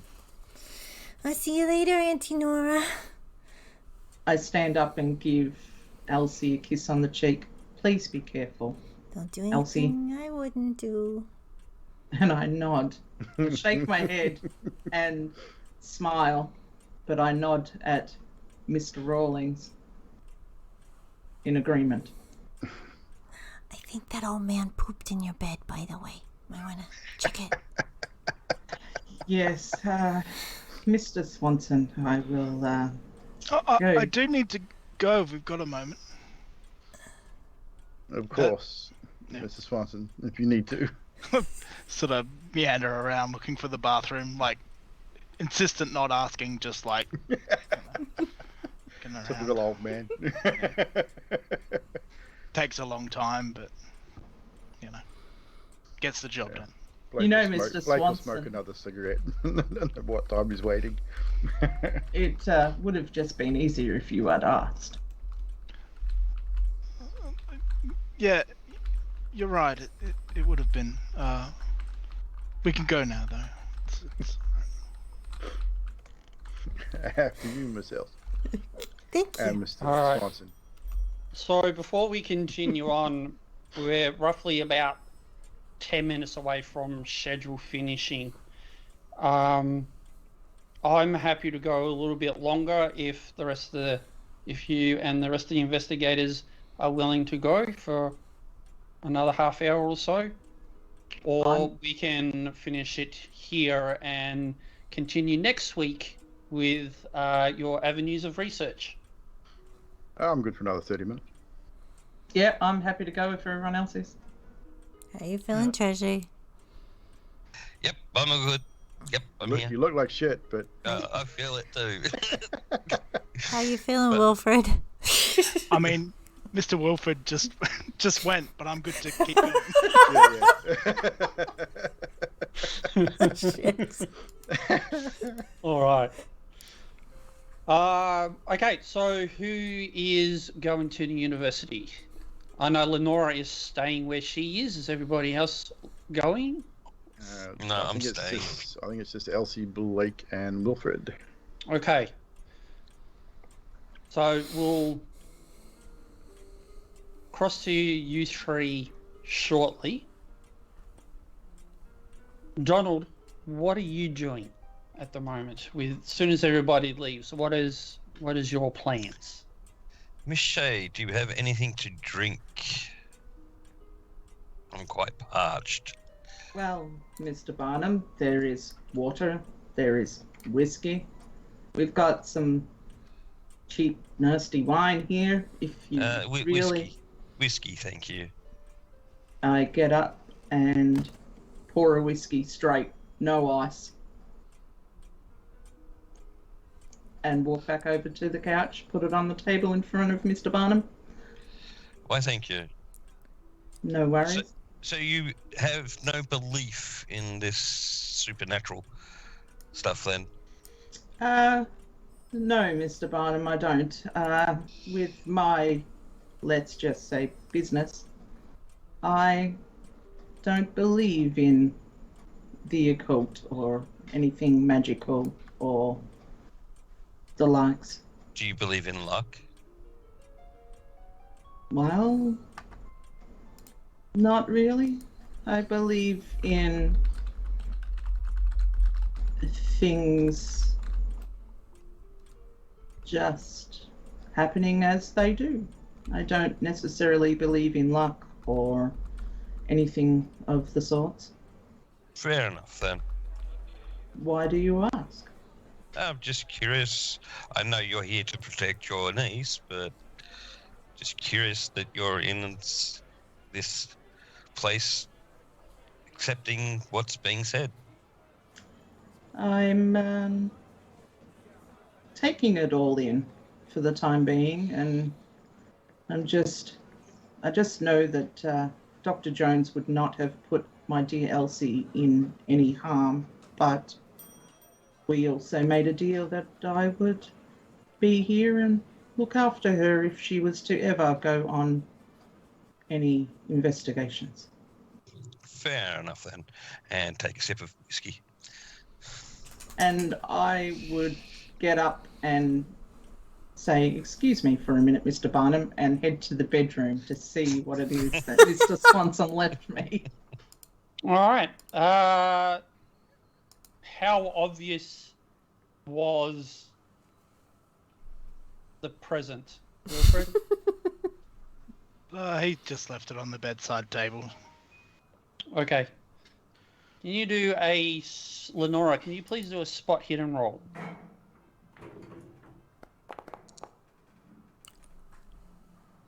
What?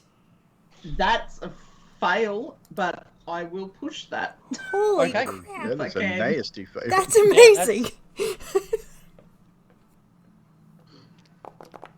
Come on. That is a regular success, I think. Okay.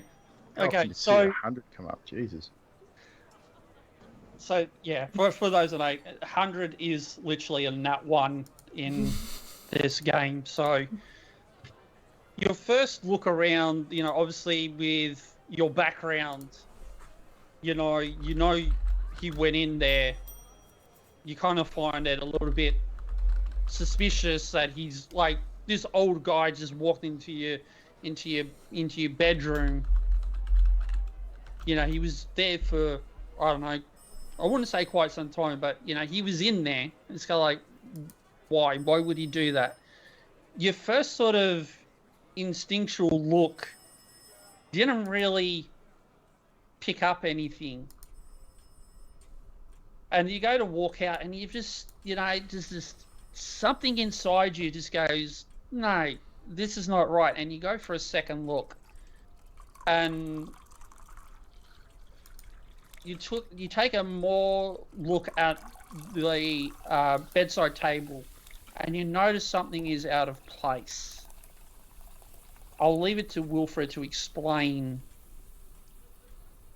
what that is. You see there, standing bolt upright on the bedside table, a finely crafted 1850s marital aid.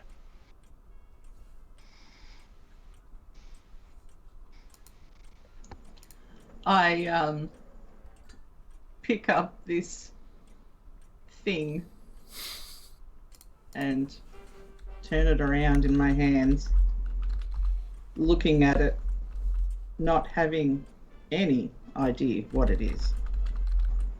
And I just look at it,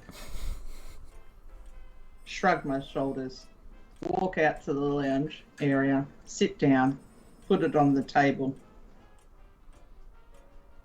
and say to Mr. Barnum, this Mr. Swanson guy is a little strange, is he not?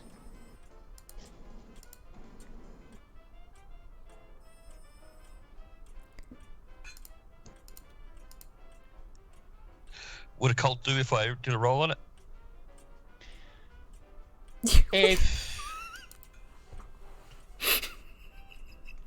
Do you have an inkling as to what this could be?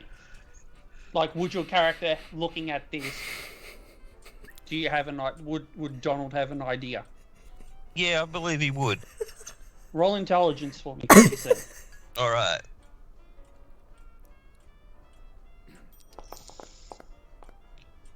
He's got no fucking idea. Yeah, you're kind of looking at it, and like it kind of reminds you of,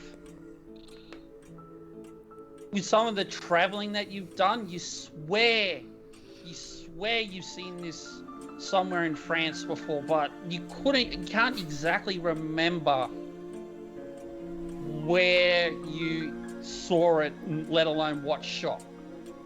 But it's kind of like, it's just sitting there. You kind of got the feeling that you know what this is, but it just escapes you. I'm sorry, Miss Shea, but I have no idea at all what that is. Mr. Barnum, I did not ask you what it was. I asked you if you thought that Mr. Swanson was strange. But thank you nonetheless. He's old. Well, I suppose, yes. And I just shake my head.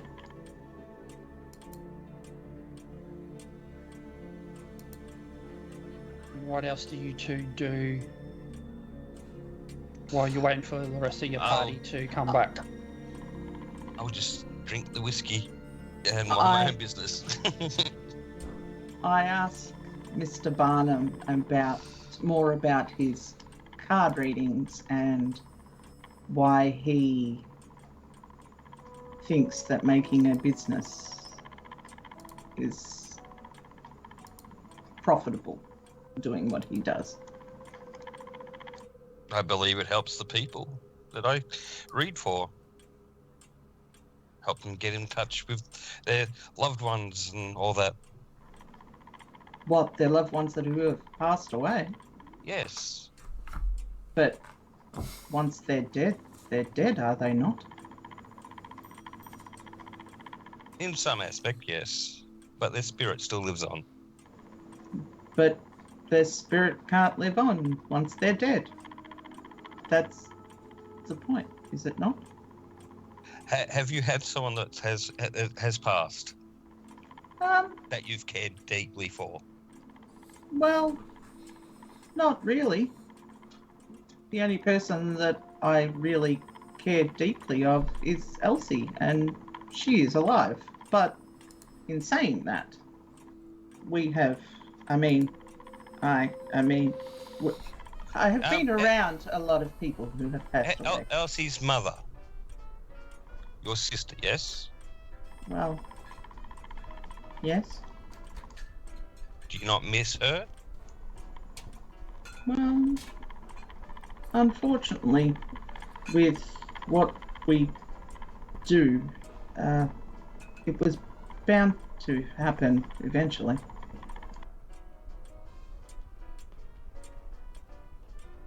And that talk will just keep going on and on. Okay. For flavor, Lenora, can you roll a psychology roll?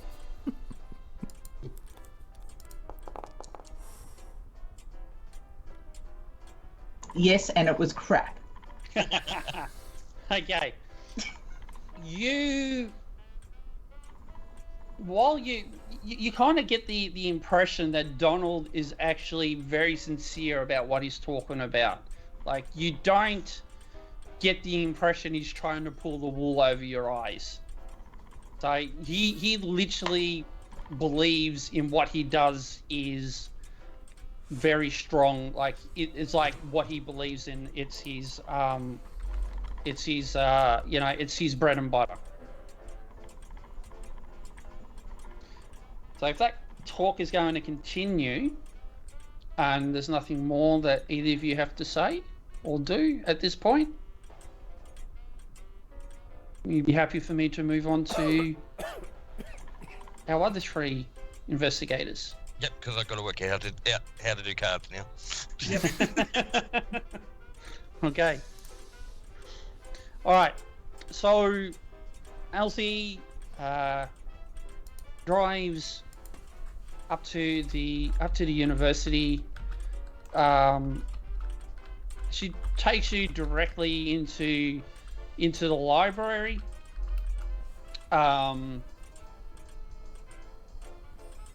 Couple of the staff there. Hi Elsie, how you doing? What brings you in today? Oh, research, and the boss has got me working. Yeah, that's right.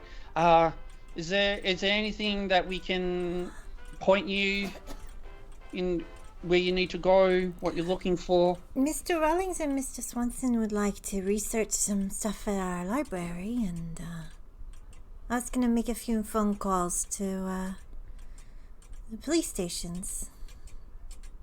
Oh, yes, of course. I mean, you're all part of the SEU, so, our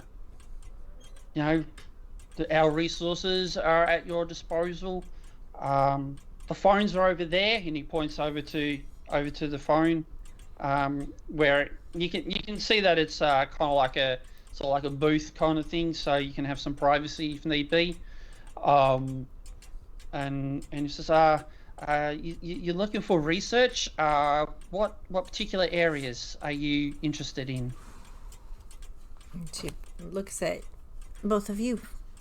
I need to look into Egyptian dynasties and their changes in hieroglyphics. We need to understand which era this. And he points to Mr. Rawlings and his hand sort of shaking. We've got some etchings. And also South Pacific nations, ancient, of the occult variety.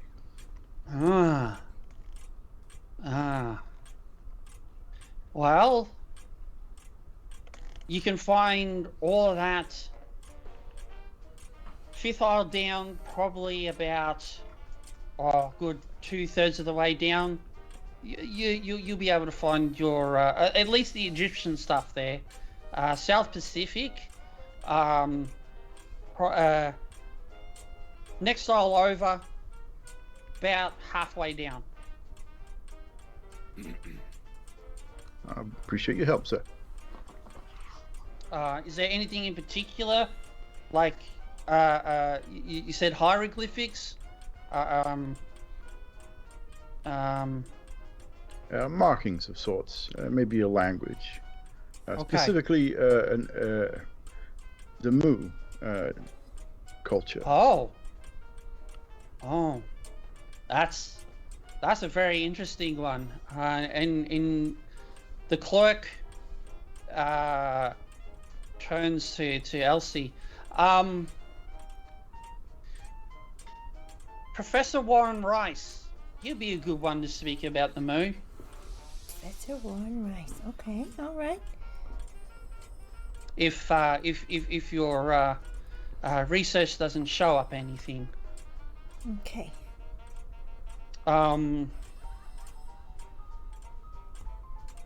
Yeah, as I said, phones are down there if you need to use the phone, if you need to call.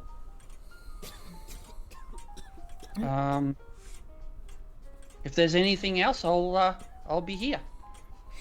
Mr. Rawlings, you probably have more contacts than I would down there if you wanted to make the call. Yeah, I could definitely put a phone call into New Orleans police headquarters. Maybe try and get some get the case file sent up here. That's potentially. Yeah. Maybe get them to wire it to the university, perhaps. All right, and I will show him where the phones are as well. And I'm gonna go help Mr. Swanson because I'm worried he might get lost in the bookshelves. I was going to say, you turned to look for Mr. Swanson and he's already gone. I was waiting for that. Okay, so I will go with,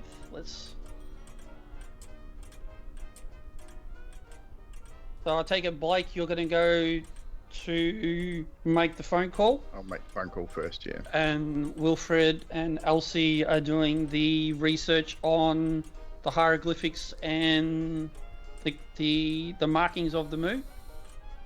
Once I find him, yeah. Yep. Yeah, I mean he's already gone, but you know you can you know your way around the library. You easily catch up with him. He's not moving anywhere quickly. Okay, so we will start with Mr. Blake. So you go to the phone booth. It's reasonably sized. You can fit in. There's a table, phones there, so there's enough for you to, if you needed to make notes or write things down or anything of that nature. You got plenty of room. Cool. You dial the. Who are you ringing? The New Orleans police, or are you ringing someone Pacific? I'd probably dial the operator to get them to connect me, because I don't think I'd have that information offhand. Yeah. So you're just calling the station itself? Yep. Okay. So you're put through, no problems. Phone picks up, and you just hear a voice. How may I help you? New Orleans Station. Good afternoon. My name's Mr. Blake Rawlins. May I speak to the chief of police, if possible? Mr. Rawlings, yes. We haven't seen you around here for a while. Yes, of course. You've spoken with our chief many a time. So, just hold a moment, and you patch through. And a moment later, hello, Mr. Rawlins. It's the chief. How can I help you? Good afternoon, Chief. I was wondering if you could aid me in some information about a case from the late 1800s, I believe. A man murdered at the docks, missing a tongue, as it seems from the information I have. Oh, you're talking about the Marion Allen case. Indeed, sir. The one and the same. Yes. Gruesome thing. It's something that we've never seen before. He was he was just walking down the docks, and he did approach us a few days beforehand, saying that he felt that he was being followed, and a couple just on a late night walk down along the docks found his body, and upon investigation, there was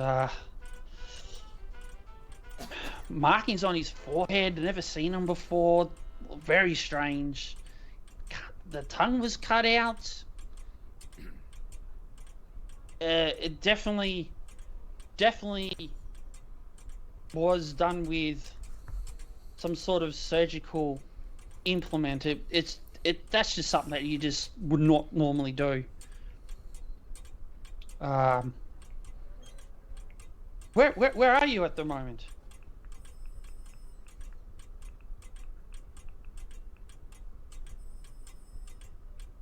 Muted. I'm calling from Arkham.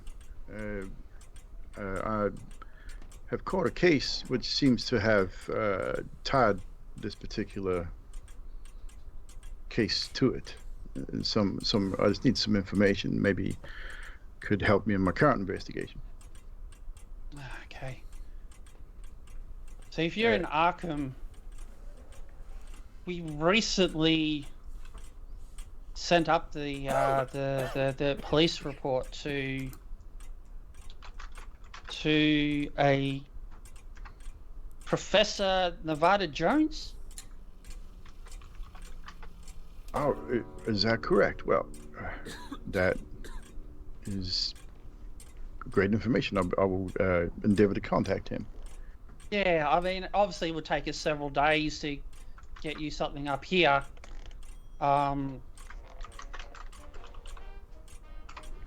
Interesting enough, though, just so you know, he was cremated, so all the ashes and personal effects were sent to his uncle in Boston, Massachusetts.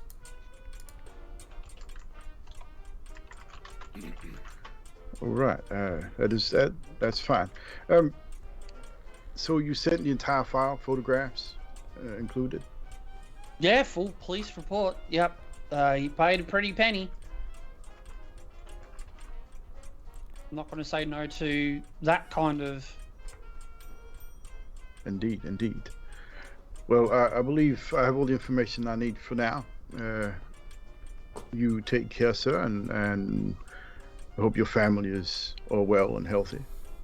And if you could, you stop by my mother's house, and I sent her a letter. And it's been a few days since, and I have not yet had a reply. I'm not too concerned, but if you would be so kind as to stop by. Oh, of course. I'll send a couple of the boys over and just check up on her and just make sure everything's okay.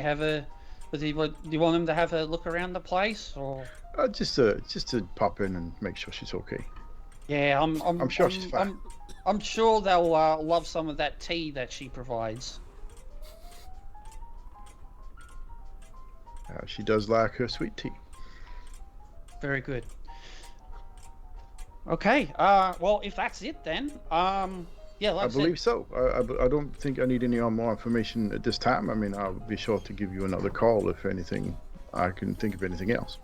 Yeah, it is the strangest thing. We I mean, we would never go down this far, but we even asked your mother just in case, Yes, I believe that this is what's drawn me to this case as well. Some strange. I mean, was there anything more out of the ordinary with the body apart from the markings and the tongue being removed?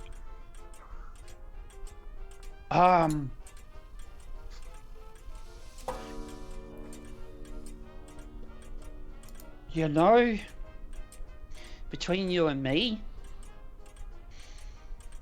his heart was removed as well. His heart. Interesting. And again, done surgically? With surgical precision. There was one of the things. It's all in the report, but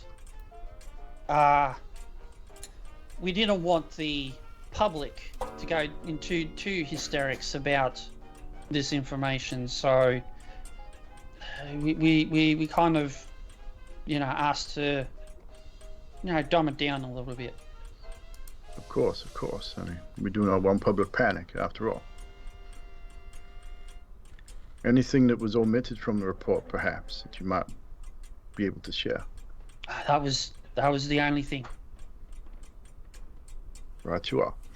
Well, I must bid you farewell, and continue with my investigations. I appreciate your aid in this, and as I said, hope your family's well. You take care. You too, Mr. Rollins, and we'll make sure your mother is... I appreciate that. Thank you very much. ...checked on. Good day. Good day, sir. And I hang up. And with that, I will proceed to the area I was... Actually, no, I will go looking for go ask if I can find Dr. Jones. Okay. Go ask back to the gentleman we spoke to before. Yep. We'll, as we're getting close to the half-hour mark, you go to the clerk, you ask for Dr. Jones, he comes out. Last night, yeah? Please, come this way. And he walks you into his office. Take a seat.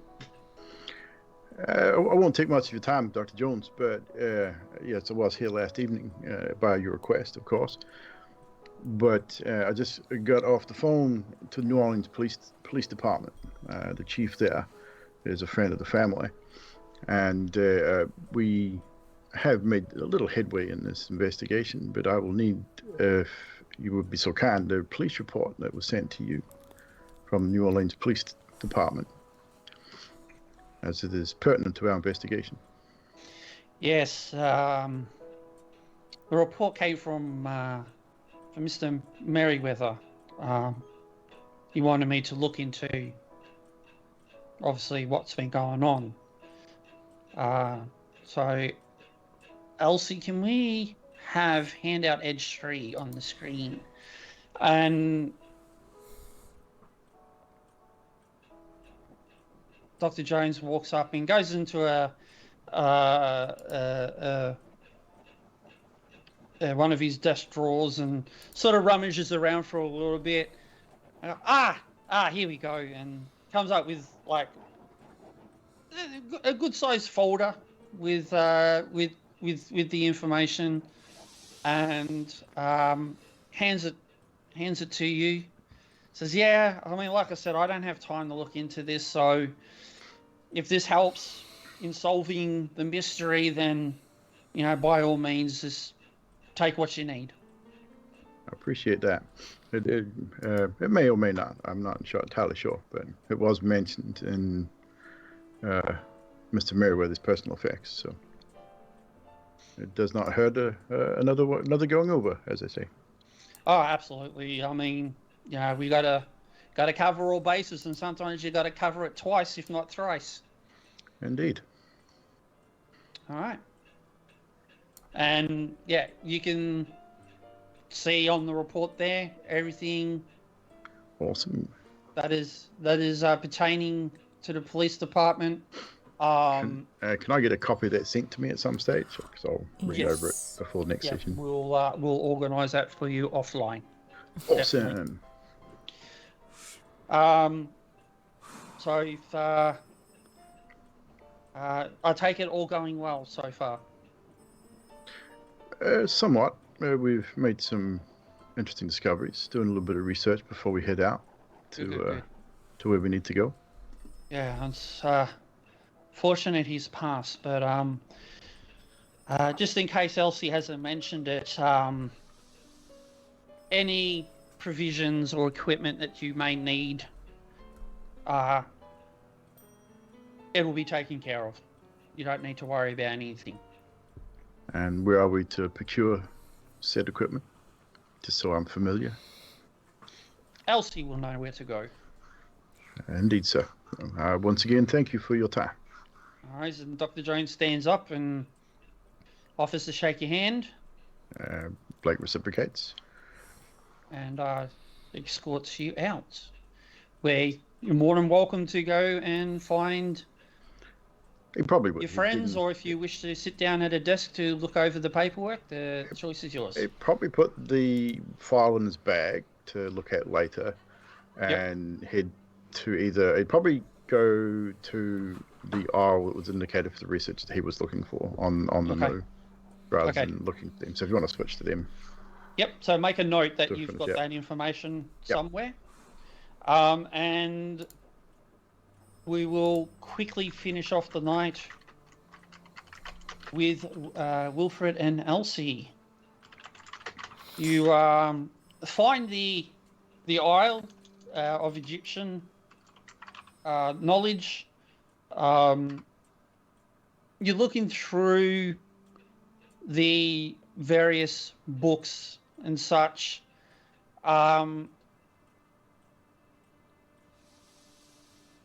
Can you roll a library check if any of you are assisting each other? So if Elsie's assisting Wilfred or the other way around, please let me know. I will assist Wilfred because I'm new to the secretarial position, so... Very good.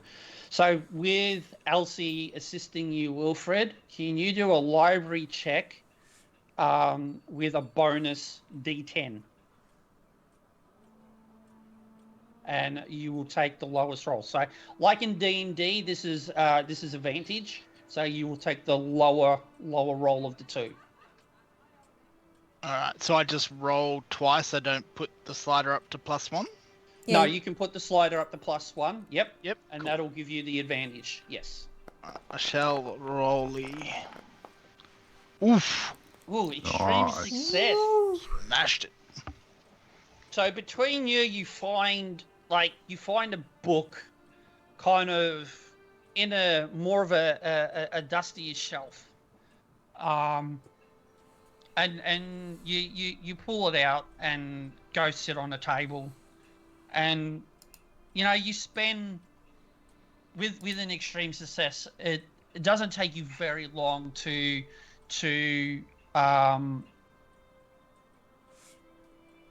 find the hieroglyphics that you saw on the sarcophagus. You ascertain that it's from the Middle Kingdom. You find also a book to be able to decipher the actual translation of the hieroglyph, which is Edge 4 translation. I have that. So while you're finding all this, there's kind of like you're both, sharing excitement that, not only have you found this book, you've been able to figure that's from the Middle Kingdom, but,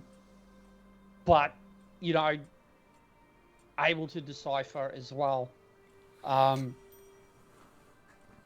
The translation, if it's not up, if we didn't have it, says, Seeker of Wisdom, Servant Son of Ugur, Setheth, Deliverer of the People, Slaves of the Water, Bearer of the Spirits of Na-Loth-Hotep, Child of Teoth, Seeker of Wisdom. You've been quite successful here, Miss Lake. Yeah, you're doing really good. You must know your way around the library pretty well.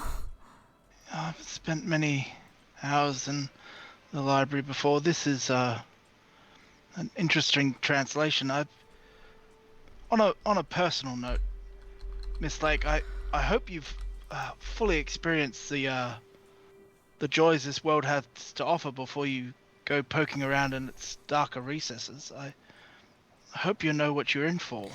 I have experienced many joys and poked around, yes. I'm well aware, because my old boss, he didn't make it back, so I'm really kind of actually frightened. It'll be fine though, yeah? Fear is definitely an appropriate response. This translation is a little unsettling, even for me. So you think that's what we need to put this monster whatever back in the box? Well, I hope so. I feel like perhaps we might need to procure a large piece of amber. According to the journal, that's what it was confined in beforehand. And if it's this here, it's going to take some doing, I think. I'll go get all the supplies we need. If you just let me know what we need to bring, I'll put it in the trunk.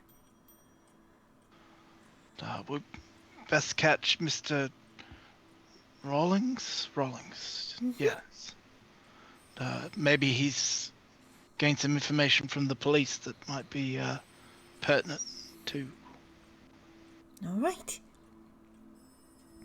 Which at that moment you do see Mr. Rawlings walk past your aisle to the next aisle where you were told where the other the Pacific Island Mu information may be.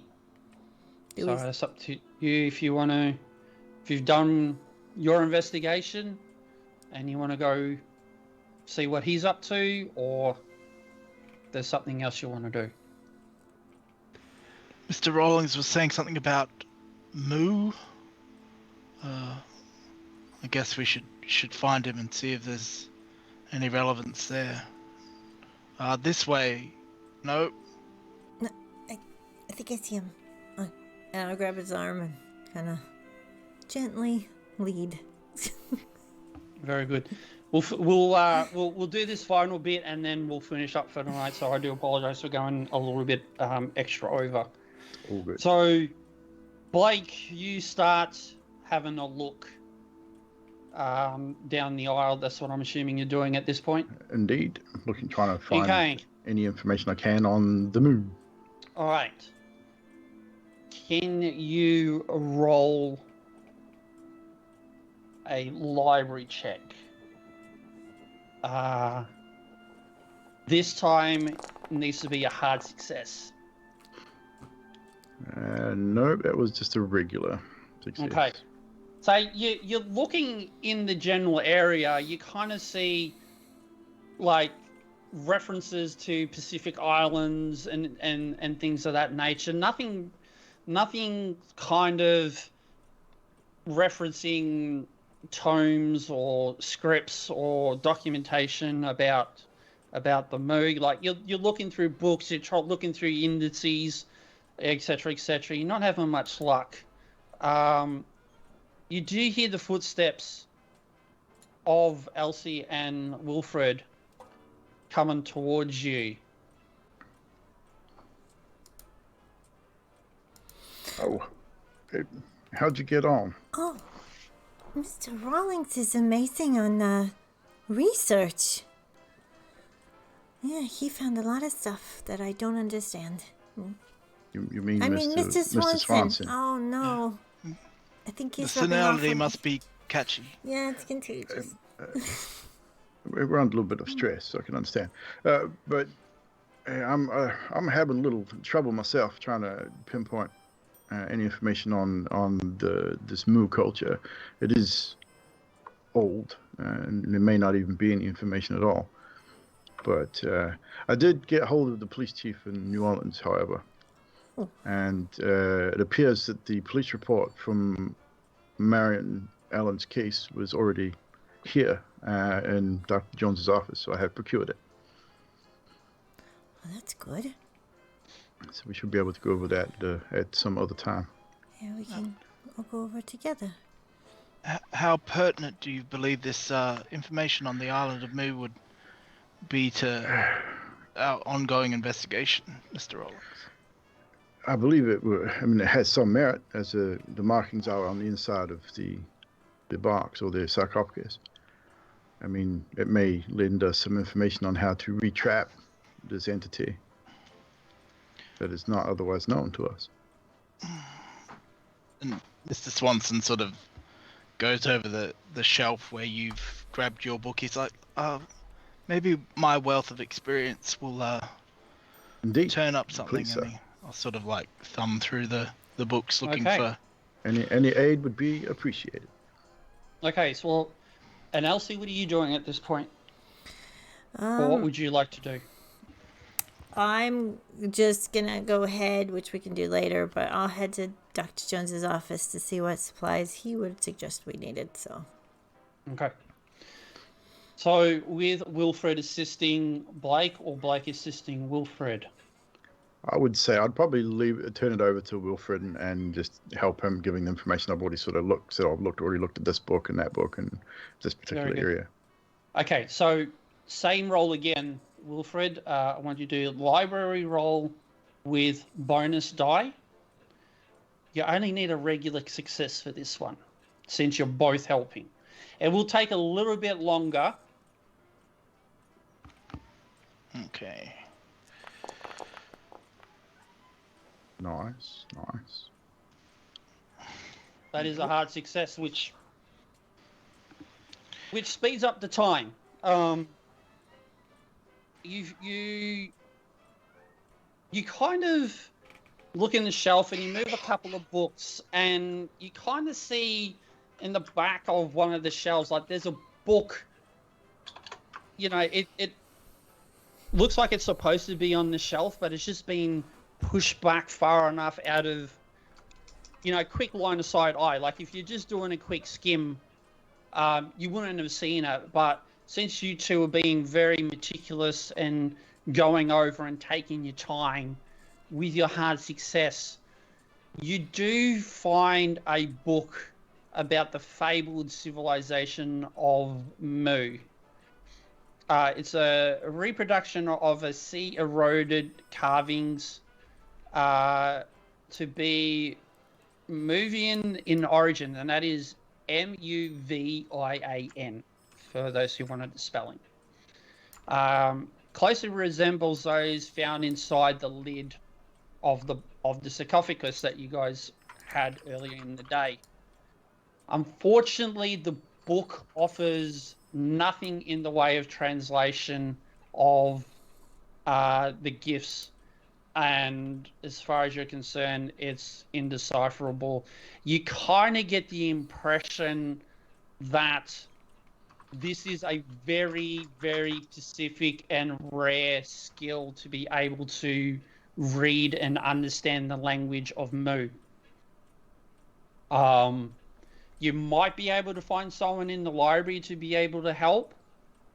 But even then, the chances of them deciphering anything may take several days, may take... Yeah, it could be weeks, could be months. Yeah. Yeah, Okay. because it is a very, very, very old language. So not. So we're looking at dead language type deal. Yes.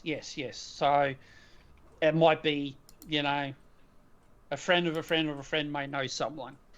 Just the impression from how obscure this book is out of everything that you have found. No problem. But if you do a no roll, actually no, don't, because I believe Elsie did not mention the name of the professor. No. So that will go.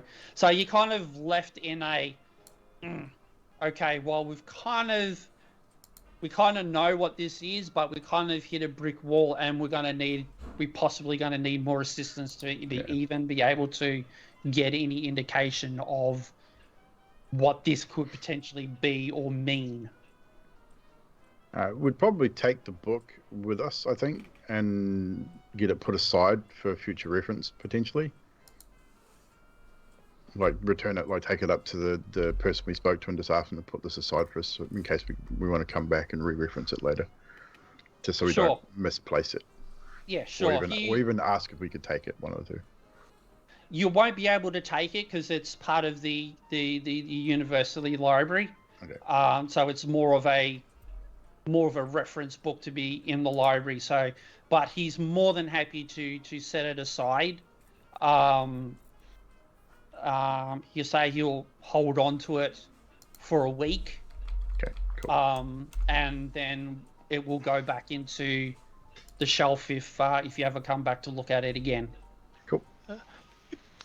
Talk to your shelving staff. They need to keep their mind on their task. This book was not where it should have been. And then I just sort of look everywhere. The clerk kind of looks a little bit frazzled and just goes, I will let my manager know of what has happened, and we'll endeavour not to make this happen again. And then we'll proceed to wait for Elsie to return. All right. So with that, investigators and viewers, we will call it there for tonight. We will hopefully, if all okay, we will continue on next week if everybody is available. Indeed, I will be available. Thank you guys. And I shouldn't sound like A grumpy guy. yeah. Well, you look like and sound like that normally. It's a little worse than usual. Ha ha ha ha. At least you can still kind of laugh about it. So we had a Thank you, Magic, for being our keeper for tonight. Yes, it was a definitely, very Magic. Well nice done. surprise. Well done. Yeah, it's awesome. Indeed. first time. We had that one cooking up for a while, so Yeah. I don't like secrets. Secrets are cool. No.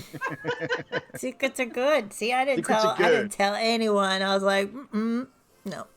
yeah, it was very hard for me to not say anything either. So, and I'm not good at holding things like of that nature. It's like I need to tell someone, So I remember what happened last time now, Yanti.